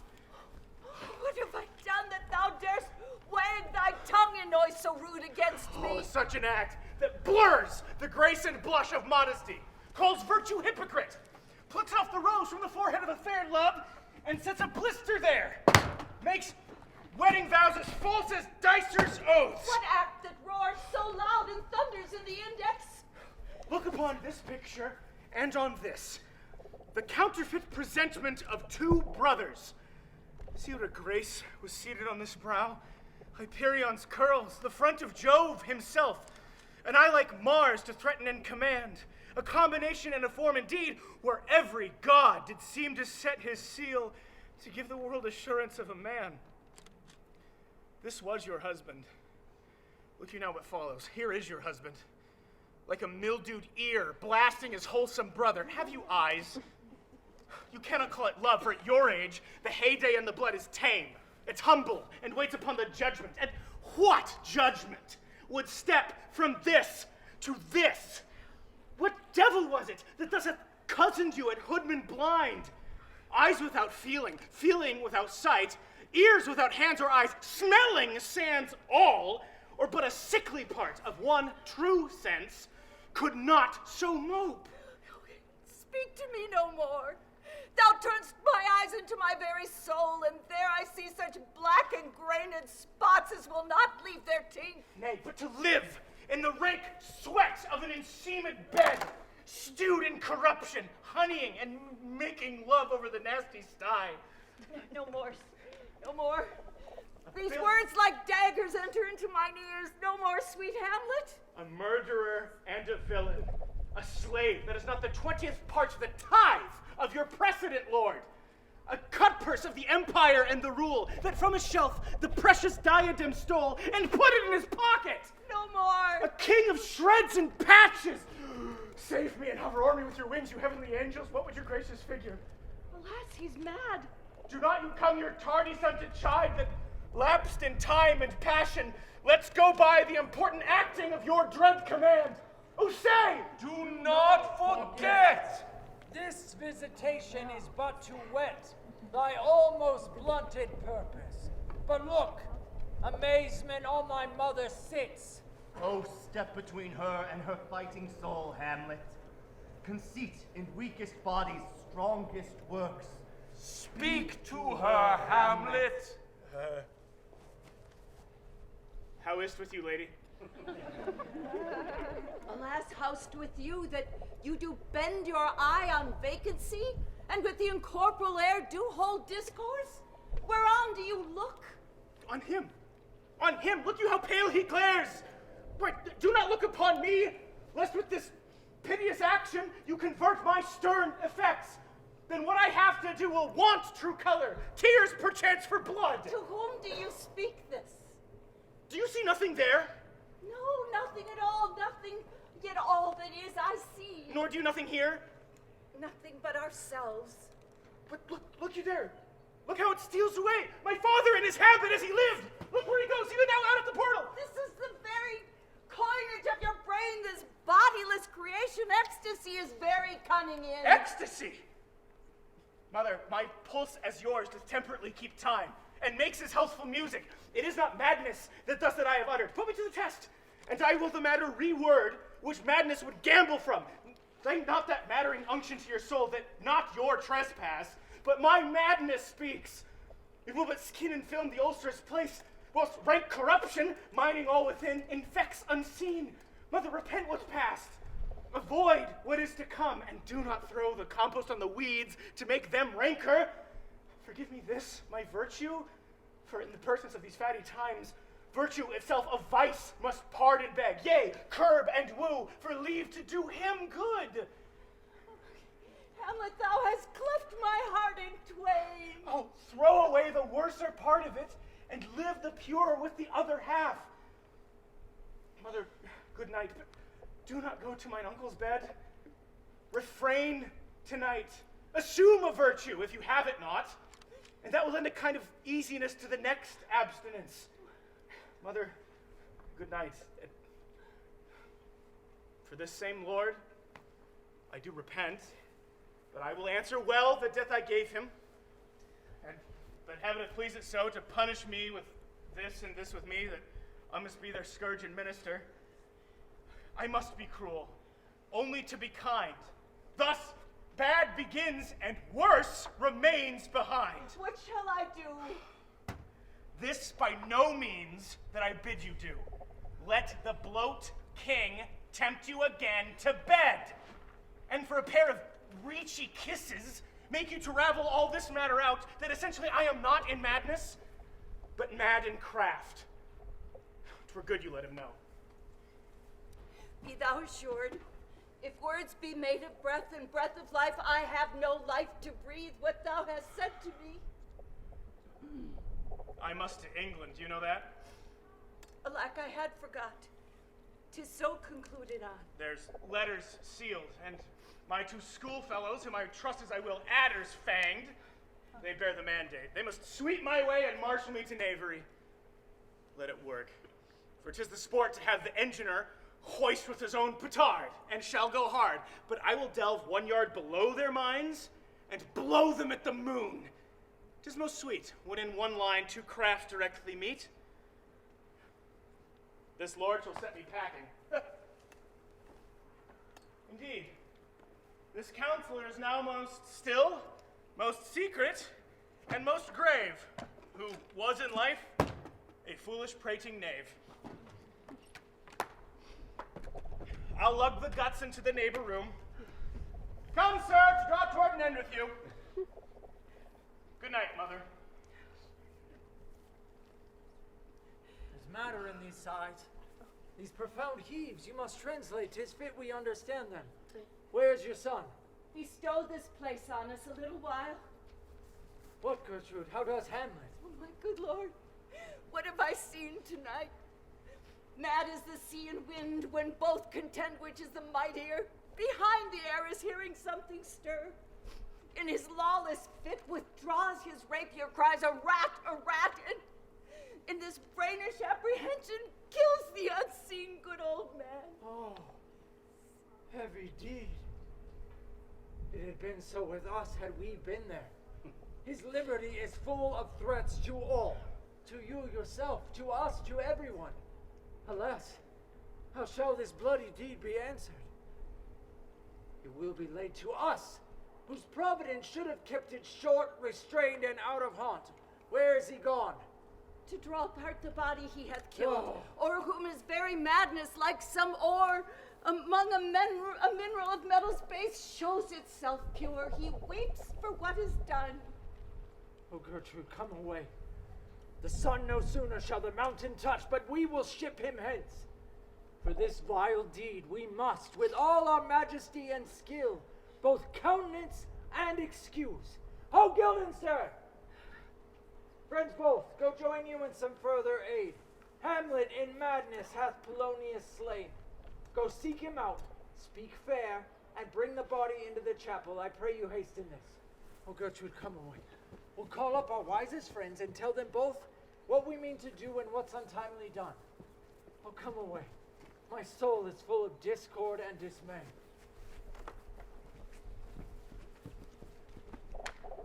Safely stowed. Is this who calls on Hamlet? Oh, here they come.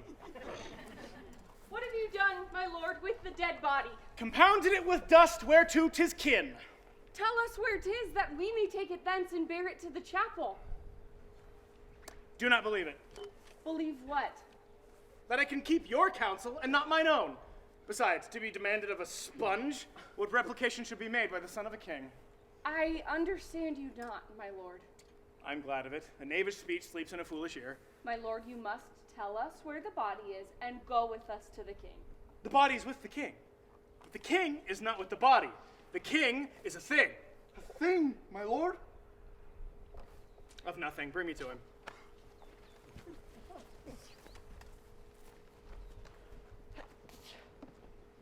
I've sent to seek him and to find the body. How dangerous is it that this man goes loose? Yet we must not put the strong law on him. He's loved of the distracted multitude, who like not in their judgment but their eye. And where 'tis so, The offender's scourge is weighed, but never the offense. To bear all smooth and even, this sudden sending him away must seem deliberate pause. Diseases desperate grown by desperate appliance are relieved or not at all. Now, Hamlet, where is Polonius? At supper. At supper. Where? Not where he eats, but where he is eaten. Even now, a convocation of certain politic worms are at him. Your worm is your only emperor for diet. We fat all creatures else to fat maggots.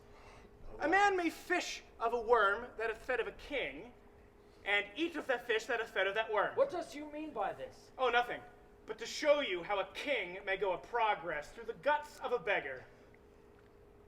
Hamlet, for this deed, and for thine especial safety, which we do tender as dearly as we grieve, for that which thou hast done must send thee hence with fiery quickness.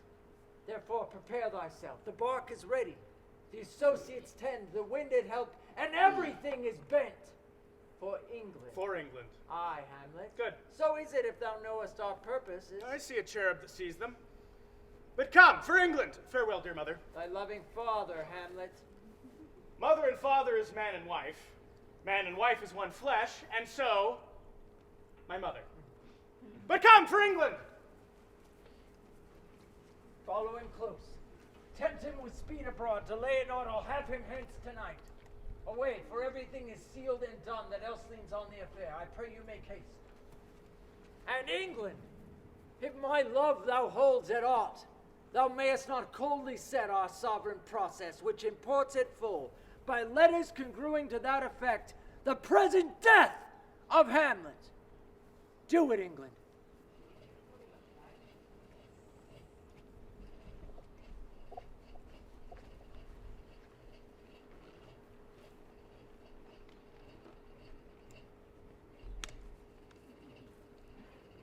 Go, Captain. From me, greet the Danish king. Tell him that by his license, Fortinbras craves the conveyance of a promised march over his kingdom. You know the rendezvous. If that his majesty would aught with us, we shall express our duty in his eye, and let him know so. I will do it, my lord. Go softly on.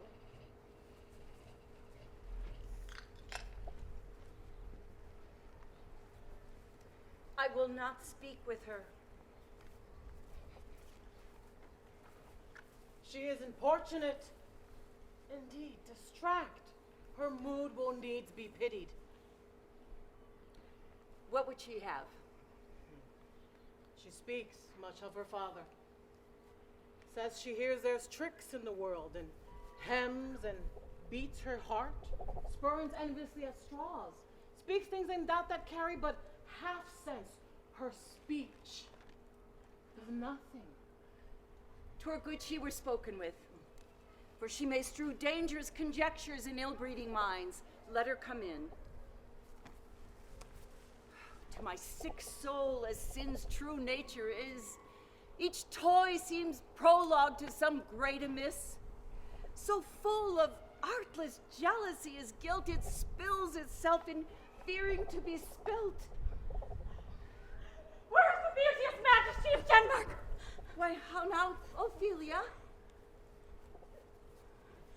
How should I your true love know from another one? By his cockle hat and staff, and his sandal shown. Oh, sweet lady, what imports this song? Say you? Nay, pray you, mark. He is dead and gone, lady. He is dead and gone. At his head a grass green turf, at his heels a stone. Alas, look here, my lord. Pray you, mark. White his shroud as the mountain snow, larded with sweet flowers, which bewept to the grave did go, with true love showers. How do you, pretty lady? God healed you. They say the elf is a big stone. Lord, we know what we are. We know not what we may be. God be at your table. Concede upon her father. Pray you, let's have no words of this. But when they ask you what it means, say you this. Tomorrow is St. Valentine's Day. All in the morning be time. And I am made at your window to be your Valentine. Then up he rose and donned his clothes and docked the chamber door. Let in a maid that out a maid never departed more. How long has she been thus? Indeed, law without an oath I'll make an end on it. By Jus and by St. Charity, alack and fie for shame! Young men will do it when they come to it, but cock, they are to blame. Quoth she, before you tumbled me, you promised me to wed. Quoth he, so would I have done by yonder sun, if thou hadst not come to my bed. I hope all will be well. We must be patient. I cannot choose but weep to think they should lay him in the cold ground.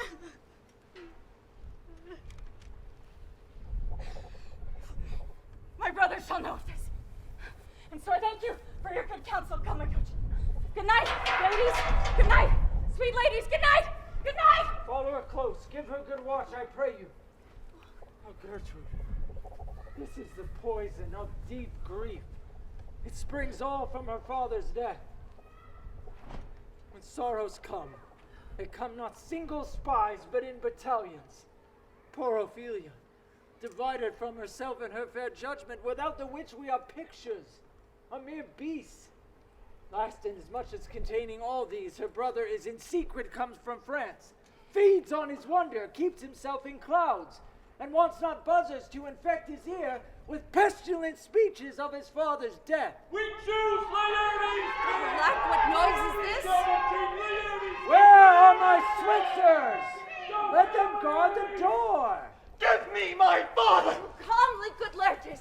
That drop of blood that's calm proclaims me bastard, cries coupled to my father, brands the harlot even here, between the chaste unsmirched brow of my true mother. What is the cause, Laertes, that the rebellion looks so giant-like? Let him go, Gertrude. Do not fear our person, that such divinity doth hedge a king, that treason can but peep to what it would, acts little of his will.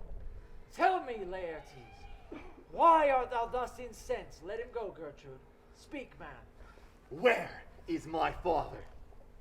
Dead. But not by him. Let him demand his fill. How came he dead? I'll not be juggled with. To hell, allegiance, vows to the blackest devil, conscience and grace to the profoundest pit. I dare damnation. Only I'll be most thoroughly revenged for my father. Who shall stay you? My will, not all the world.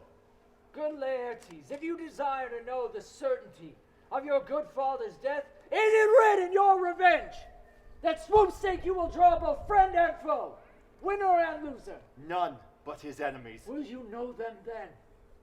To his good friends, thus wide I'll ope my arms. That I am guiltless of your father's death, and most sensible in grief for it. It shall as level to your judgment pierce as day does to your eye. Let in the maid! Now, what noise is this? Oh, heat. Dry up my brains too, 7 times softer, now the sense and virtue of my life. I heaven, that madness shall be paid by weight, till our scale turn the beam.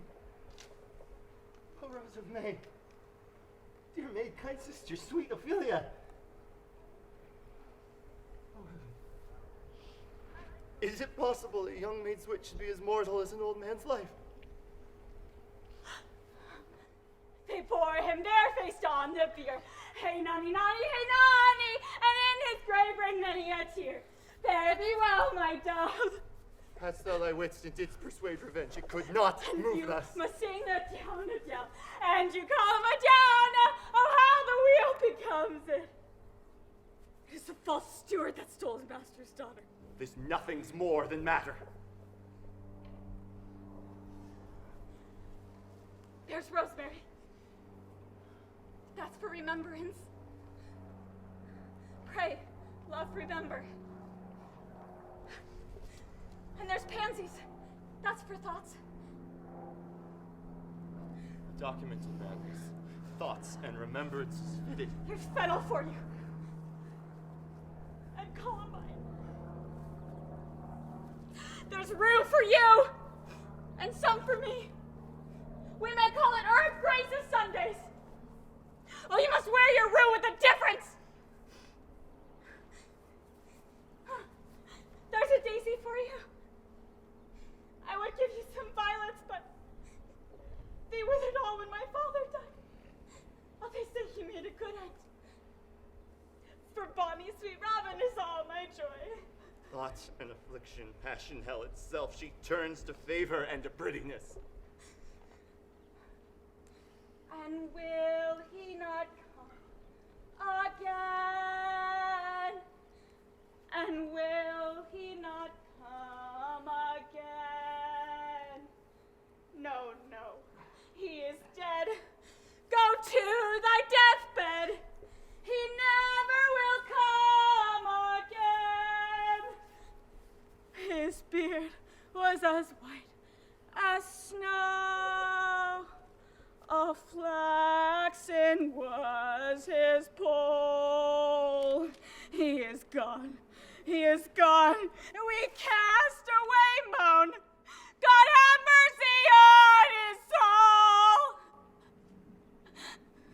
And of all Christian souls, I pray you, God be with you. Do you see this, O God? Good Laertes, I must commune with your grief, or you deny me my right. Go but apart. Make choice of whom your wisest friends you will, and they shall hear and judge, twixt you and me, if by direct or by collateral hand they find us touched. We will our kingdom give, our crown, our life, and all that we have ours to you in satisfaction. But if not, be you content to lend your patience to us, and we will jointly labor with your soul to give it due content. Let this be so. His means of death, his obscure funeral, no trophy sword nor hatchment o'er his bones, no noble right, no formal ostentation. Cry to be heard as 'twere from heaven to earth, that I must call it into question. So you shall. And where the offense is, let the great axe fall. I pray you, go with me.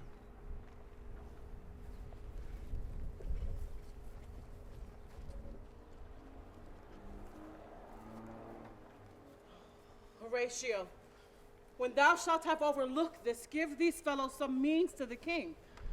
They have letters for him. Ere we were 2 days old at sea, a pirate of very warlike appointment gave us chase. Finding ourselves too slow of soul, we put on a compelled valor, and in the grapple I boarded them. On the instant they got clear of our ship, so I alone became their prisoner.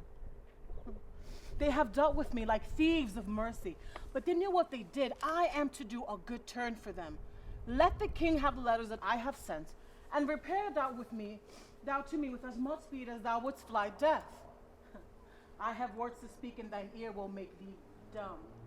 Yet are they too much light for the bore of the matter. Rosencrantz and Guildenstern hold their course for England. Of them I have much to tell thee.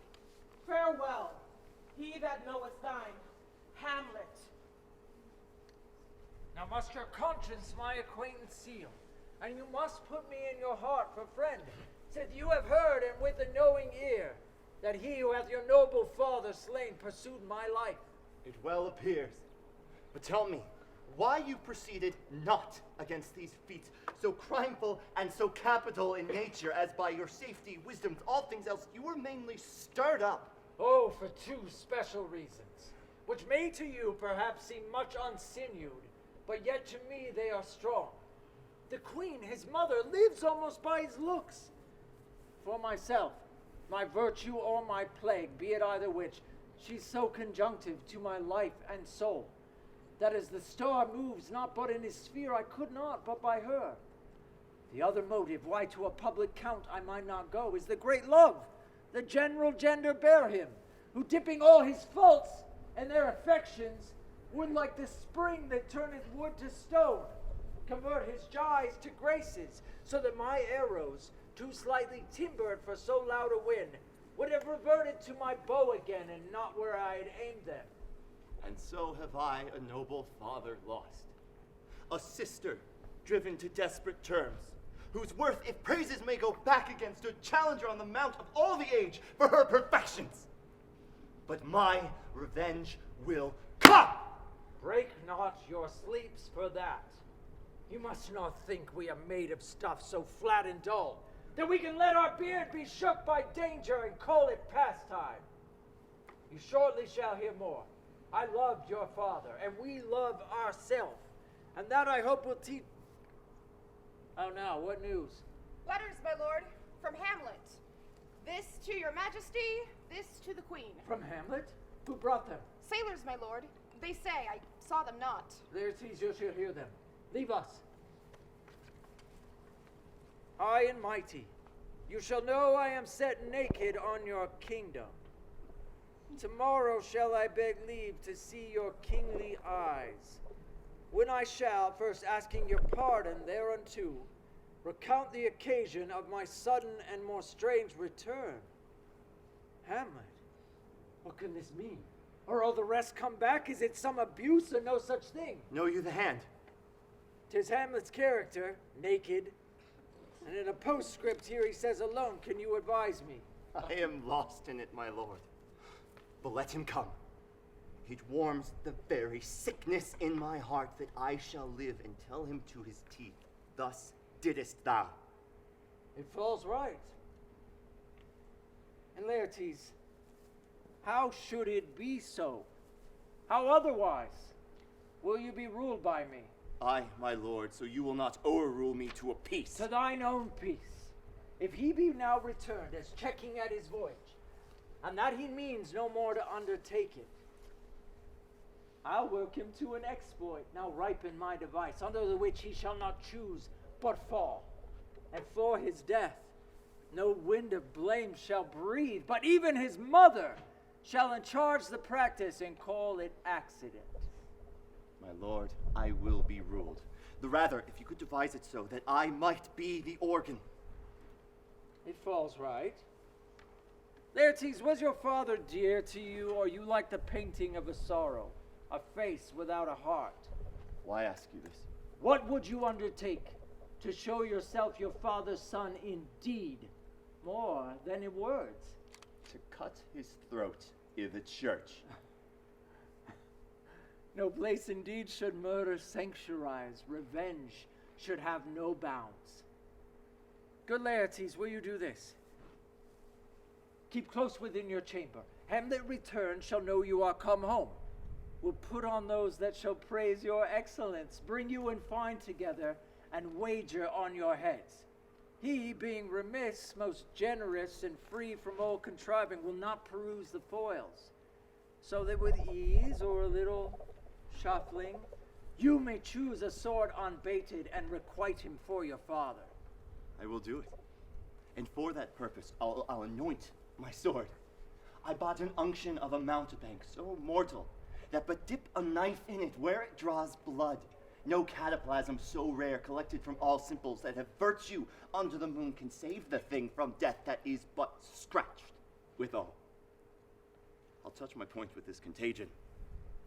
But if I gull him slightly, it may be death. Let's think further on this. Soft, let me see. We'll make a solemn wager on your heads. I have it. When you in your motion are hot and dry, and make your bouts more violent to that end, and that he calls for drink, I'll have prepared him a chalice for the nonce, whereupon but sipping, if he by chance escape your venom stock, our purpose may hold there. How now, sweet queen?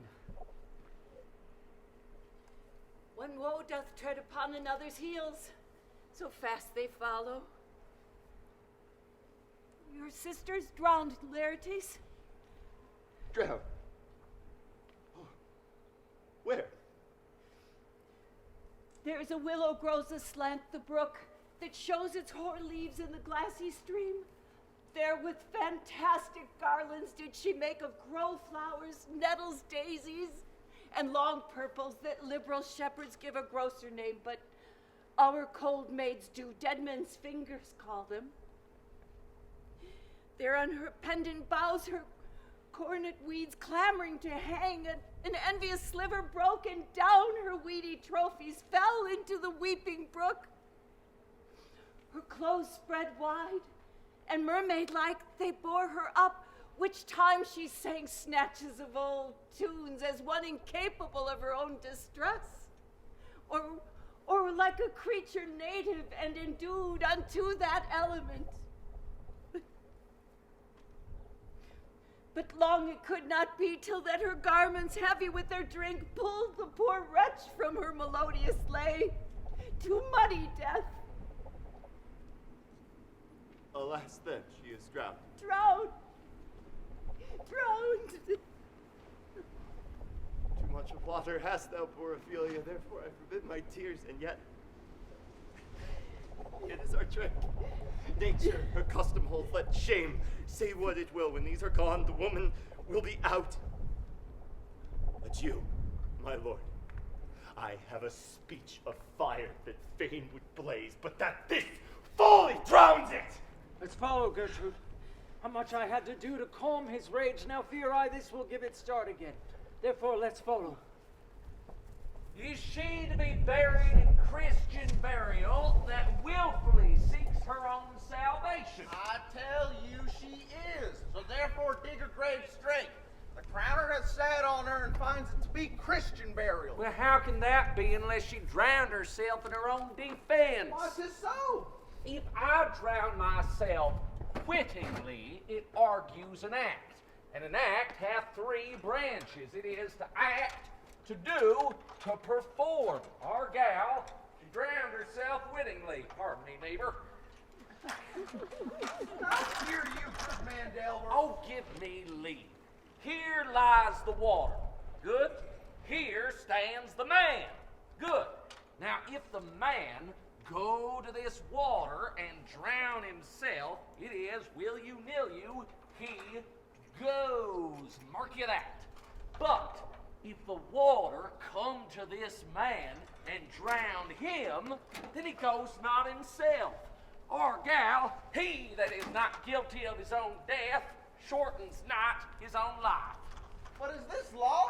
Mary ist, Crowner's quest law.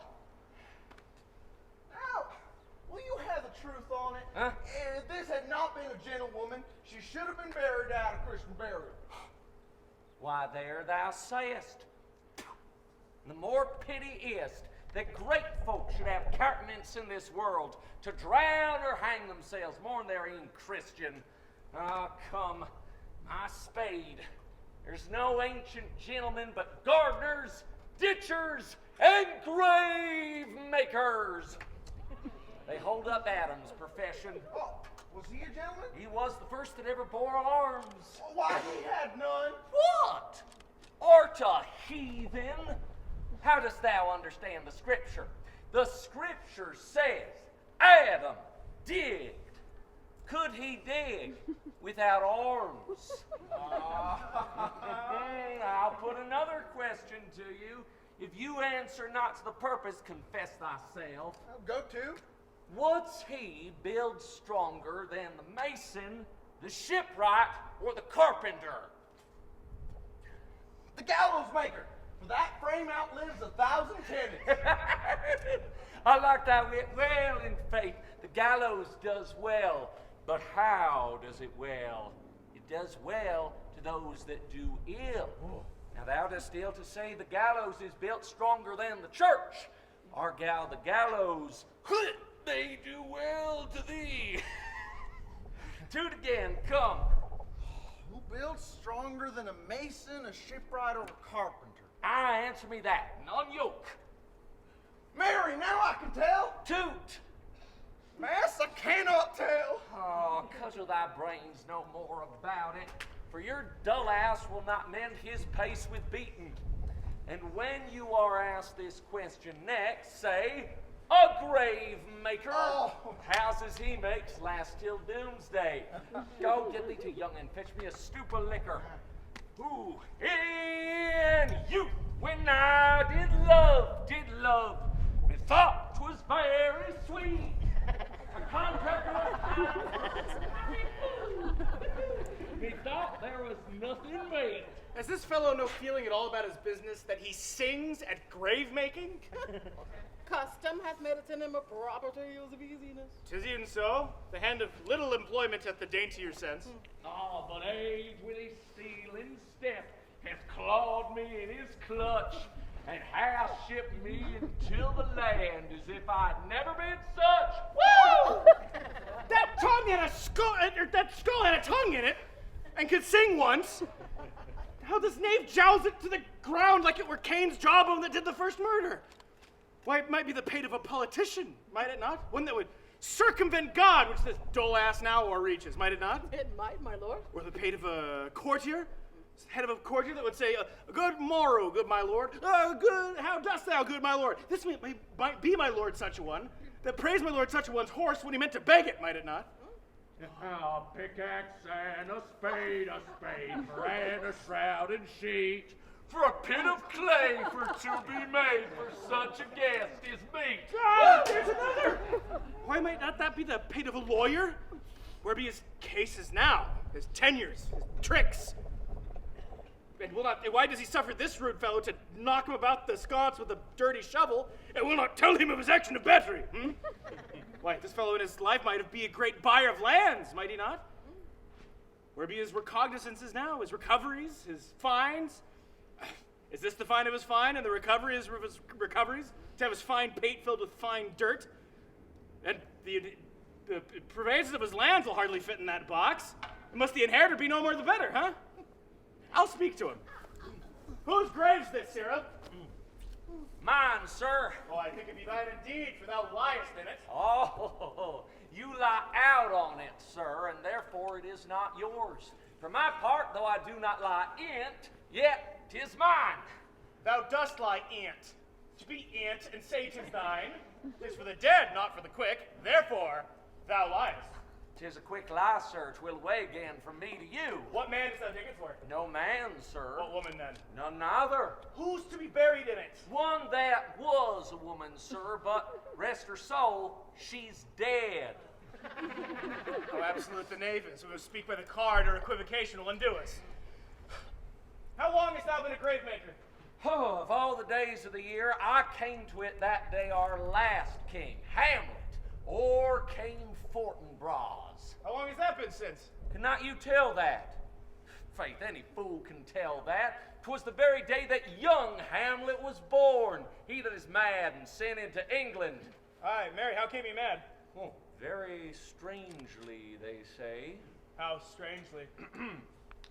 Faith, e'en with the losing of his wits. Upon what ground? Oh, why, here in Denmark! Oh, I've been sexton here, man and boy, 30 years. How long will a man lie in the earth ere he rot? Faith, if he be not rotten ere he die, as we have many pocky courses nowadays, will scarce hold the laying in, he will last you some 8 year or 9 year. A tanner will last you 9 year. Why he more than another? Why, his hide is so tanned with his profession that he will keep out water a great while. And your water's a sore decayer, your horse and dead body. Oh, here's a skull now. It's laying in the earth, 320 years. Whose was it? Horse and mad, fellas, it was. Whose do you think it was? Nay, I know not. Pestilence on him for a mad rogue. Poured a flagon of wine on my head once. That same skull, sir, was Yorick's skull, King's jester. This? In that! Alas! Poor Yorick! I knew him, Horatio! Fellow of infinite jest, of excellent fancy. He hath borne me on his back 1,000 times, and now, how abhorred in my imagination it is. My gorge rises at it. Here hung those lips that I have kissed I know not how oft. Where be your jibes now?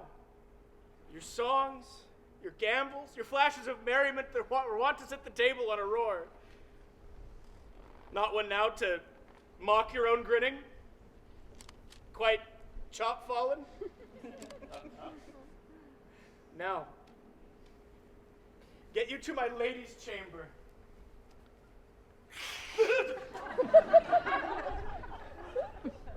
Prithee, Horatio, tell me one thing.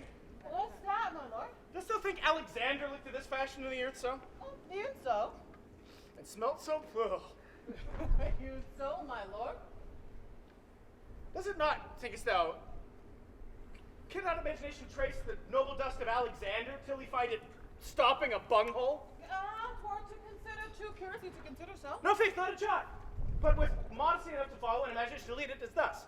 Alexander died, Alexander was buried. Alexander returneth into dust, the dust is earth. Of the earth we make loam, and why not, of that loam whereto he was converted, might they not stop a beer barrel? Imperious Caesar, dead and turned to clay, might stop a hole to keep the wind away. Oh, that earth which kept the world in awe, might patch a wall to expel the winter flaw. But so off aside, here comes the king. What ceremony else? That's Laertes, very noble youth mark. What ceremony else? Her obsequies have been as far enlarged as we have warrantized. Her death was doubtful, and but that great command o'ersways the order. Must there no more be done? No more be done.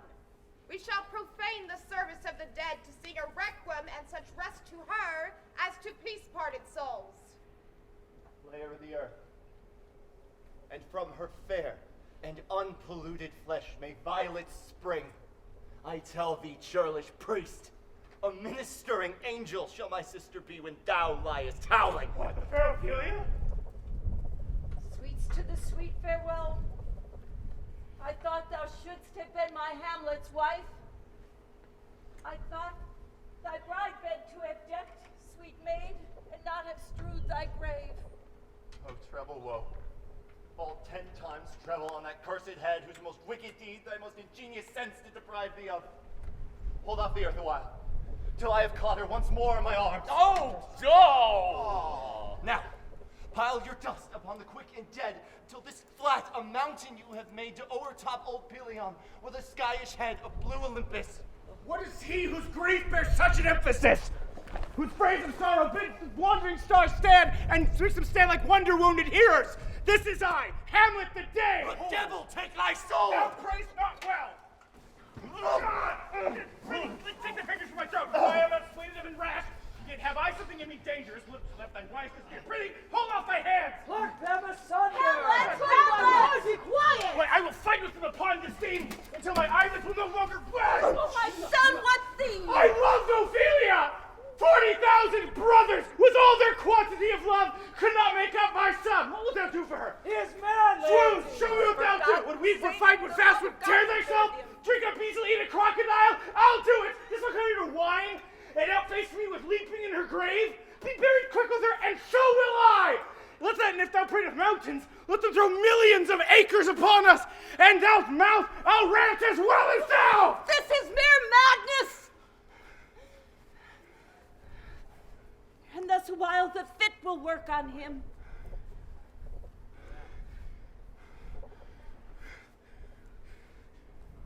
Hear you, sir? I loved you ever. Why do you use me thus? But it is no matter. Let Hercules himself do what he may. The cat will mew, a dog will have his day. Strengthen your patience in our last night's speech. We'll put the matter to the present push. This grave shall have a living monument. An hour of quiet shortly shall we see. Till then, in patience our proceeding be.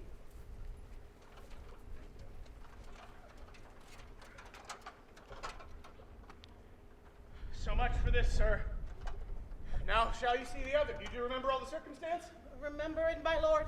Up from my cabin, my sea gown scarfed about me, groped I in the dark to find out them, to unseal their grand commission, where I found Horatio, most royal knavery, an exact command, importing Denmark's health and England's too, that on the supervised no leisure bated, no, not to stay the grinding of the axe, my head should be struck off. Being thus benetted round with villainies, ere I could make a prologue to my brains, they had begun the play. I set me down, devised a new commission, wrote it fair. Wilt thou know the effect of what I wrote? Aye, my lord. An earnest conjuration from the king, that on the view and knowing of these contents, no debatement further, more or less, he should the bearers put to sudden death, not shriving time allowed. Sir Rosencrantz and Guildenstern, go to it. Why, man, they did make love to this employment. They are not near my conscience. Why, what a king is this? Does it not, thinkest thou? He that killed my king and whored my mother, popped in between the election and my hopes, set out his angle for my proper life, and with such cozenage, is it not perfect conscience, thinkest thou, to quit him with this arm? And yet, good Horatio, I am very sorry that to Laertes I lost myself. Peace. Who comes here? Your lordship is right. Welcome back to Denmark. I humbly thank you, sir. Does know this water fly? No, I do not, my lord. Thy state is the more gracious, for 'tis a vice to know him. Sweet lord, if your lordship were at leisure, I should impart a thing to you from his majesty. I will receive it, sir, with all diligence of spirit. The king, sir, hath bade me signify to you that he has laid a great wager on your head. Sir, this is the matter. Here is newly come to court Laertes. Believe me, an absolute gentleman. Sir, his definition suffers no perdition in you. And truly, I take him to be a soul of great article. As for his infusion of such dearth and rareness, and as to make true diction of him, his semblance is his mirror, and all those who would trace him, his umbrage, nothing more. But what imports the nomination of this gentleman? Of Laertes? His purse is empty already. All his golden words are spent. Of him, sir. You are not ignorant of what excellence Laertes is. Oh, I dare not confess that, lest I should compare with him in excellence. But to know a man well were to know himself. I mean, sir, for his weapon. What's his weapon? Rapier and dagger. That's two of his weapons, but well. The king, sir, hath wagered with him 6 Barbary horses, hath laid that in a dozen passes between yourself and him he shall not exceed you 3 hits, and it would come to immediate trial if your lordship would vouchsafe the answer. How if I answer no? I mean, my lord, the opposition of your person in trial. If it please his majesty, 'tis the breathing time of day with me.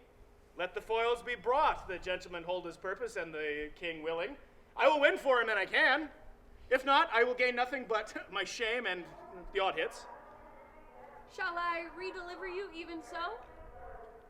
To this effect, after what flourish your nature will. I commend my duty to your Yours. You will lose this wager, my lord. I do not think so. Since he went into France, I've been in continual practice. I shall win at the odds. But thou wouldst not think how ill all hears about my heart. Nay, my good lord. It is but foolery.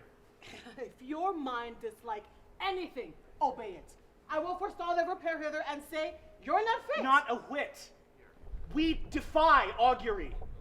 There's a special providence in the fall of a sparrow. If it be to come, 'twill not be now. If it be now, yet it will not come. Yet, if it be not to come, yet it will. If it be not now, yet it will come. The readiness is all.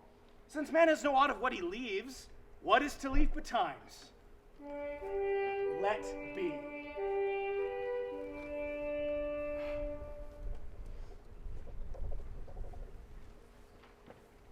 Come, Hamlet, come.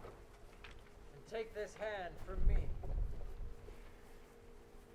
Give me your pardon, sir. I have done you wrong. But pardon it as you are a gentleman. Sir, this presence knows, and you must needs have heard, how I am set with sore distraction. what I have done that might your nature, honor, and exception roughly awake, I here proclaimed was madness. Was Hamlet harmed Laertes? Never Hamlet. If Hamlet from himself be ta'en away, and then does Laertes harm, who does it then? Not Hamlet. Hamlet is of the faction that is wronged. Hamlet, his madness is poor Hamlet's enemy. Sir, in this audience, let my disclaiming from a purposed evil free me so far in your most generous thoughts that I have shot mine arrow o'er the house and hurt my brother. I am satisfied in nature, whose motive in this case should stir me most to my revenge. But in my terms of honor, I stand aloof, and will no reconcilement till some elder masters of known honor. I have a voice and precedent of peace to keep my name on gourd. Till that time, I do accept your offered love, like love, and will not wrong it. I embrace it freely, and will this brother's wager frankly play. Come, bring us the foils. Come, one for me. I'll be your foil, Laertes, though against my ignorance, your skill shall, like a fiery star, stick fiery off indeed. You mock me, sir. No, by this hand. Give him the foils, young Osric. Cousin Hamlet, you know the wager? Very well, my lord. Your grace has laid the odds at the weaker side. I do not fear it. I have seen you both, but since he is better, we therefore have odds. This likes me well. These foils have all length. Aye, my good lord. Set me the stoops of wine upon this table. The king shall drink to Hamlet's better breath, and in that cup an onyx shall he throw, richer than that which more successive kings in Denmark's crown have worn. Ooh. Come, begin, and you, the judges, bear a wary eye. Come on, sir. Come, my lord. Adam Highness! That's it. Get him. Whoa! One! No! Judgment! A hit, a very positive hit. Well, again. Stay. Give me drink. Hamlet, this pearl is thine. Here's to thy health. Give him the cup. I'll play this bout first. Set it by a while. Come on, Laertes. At it. Get him. Oh! Oh. There we go. Yeah, that's an honest. Oh! Ja! Oh. Oh. Oh! Another hit would say you! Touch, I do confess. Our son shall win. He is fat and scant of breath. Come, Hamlet, take my captain. Rub thy brow. Good madam. The queen carouses to thy health, Hamlet. Good madam. Gertrude, do not drink. I will, my lord. I pray thee pardon me. It is the poison cup. It is too late. Set it by, madam. I dare not drink yet. By and by. My lord, I'll hit him now. I do not think it. And yet 'tis almost against my conscience. Come, for the third, Laertes. Pray you pass with your best violence. I fear you make a wanton of me. Say you so. Huh? Well, don't let him get away with it. Come on! Ha! Oh! Oh! Nothing neither way.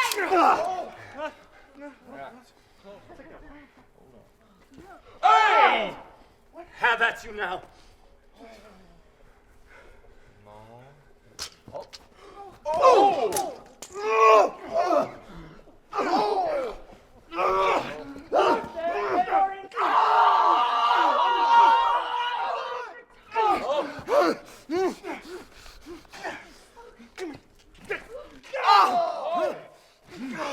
Nay, come again! They bleed on both sides. How is it, my lord? How is Laertes?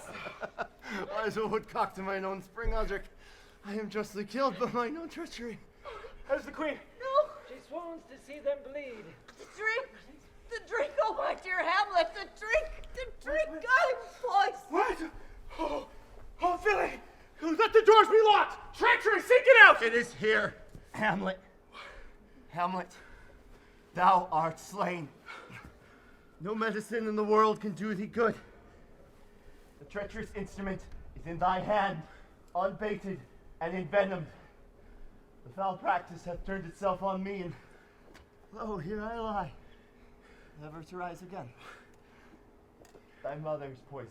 I can no more. The king! The king's to blame! The point in venom too? Venom to thy work. No! Help me, friends, I am but hurt. Here, thou treacherous, lecherous, damned Dane!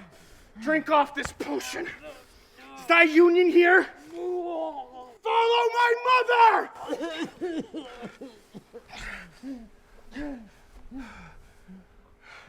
He is justly served. Exchange forgiveness with me, noble Hamlet. Mine, in my father's death, come not upon me, nor thine on me. Heaven make thee free of it. I follow thee. Horatio, I am dead. Oh, wretched queen, and you that look pale or tremble at this chance, that are but mute or audience to this act. Had I but time, this fell Sergeant Death is swift in his arrest. I could tell you, but let that go. Horatio, I am dead. Thou livest. Report me and my cause aright to the unsatisfied. I am more an antique Roman than a Dane. Oh, never believe it. Some liquor left. No! Give me the cup I let go. By God, I'll have it. If thou didst ever hold me in thy heart a while, draw thy breath in pain in this world to tell my story. What warlike noise is this? Young Fortinbras, with conquest come from Poland to the ambassadors of England gives this warlike volley. I die, Horatio. I cannot live to hear the news from England, but I do prophesy the election lights on Fortinbras. He has my dying voice, so tell him. The rest is silence.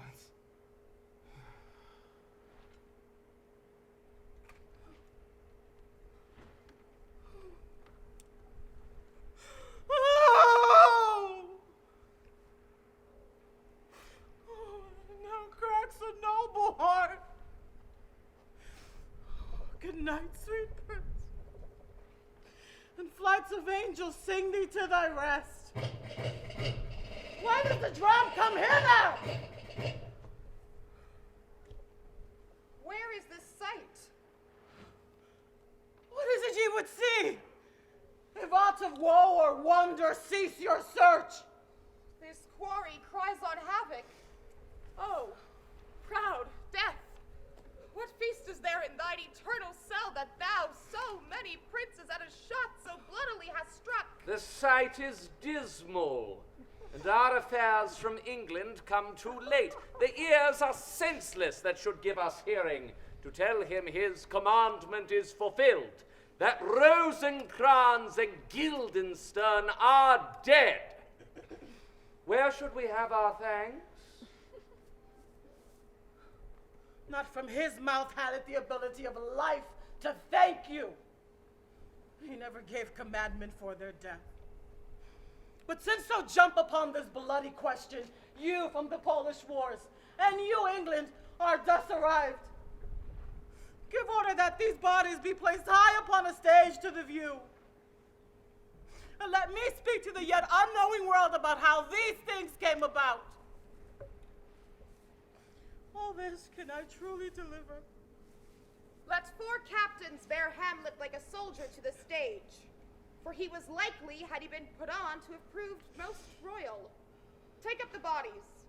Such a sight as this becomes the field, but here shows much amiss. Go.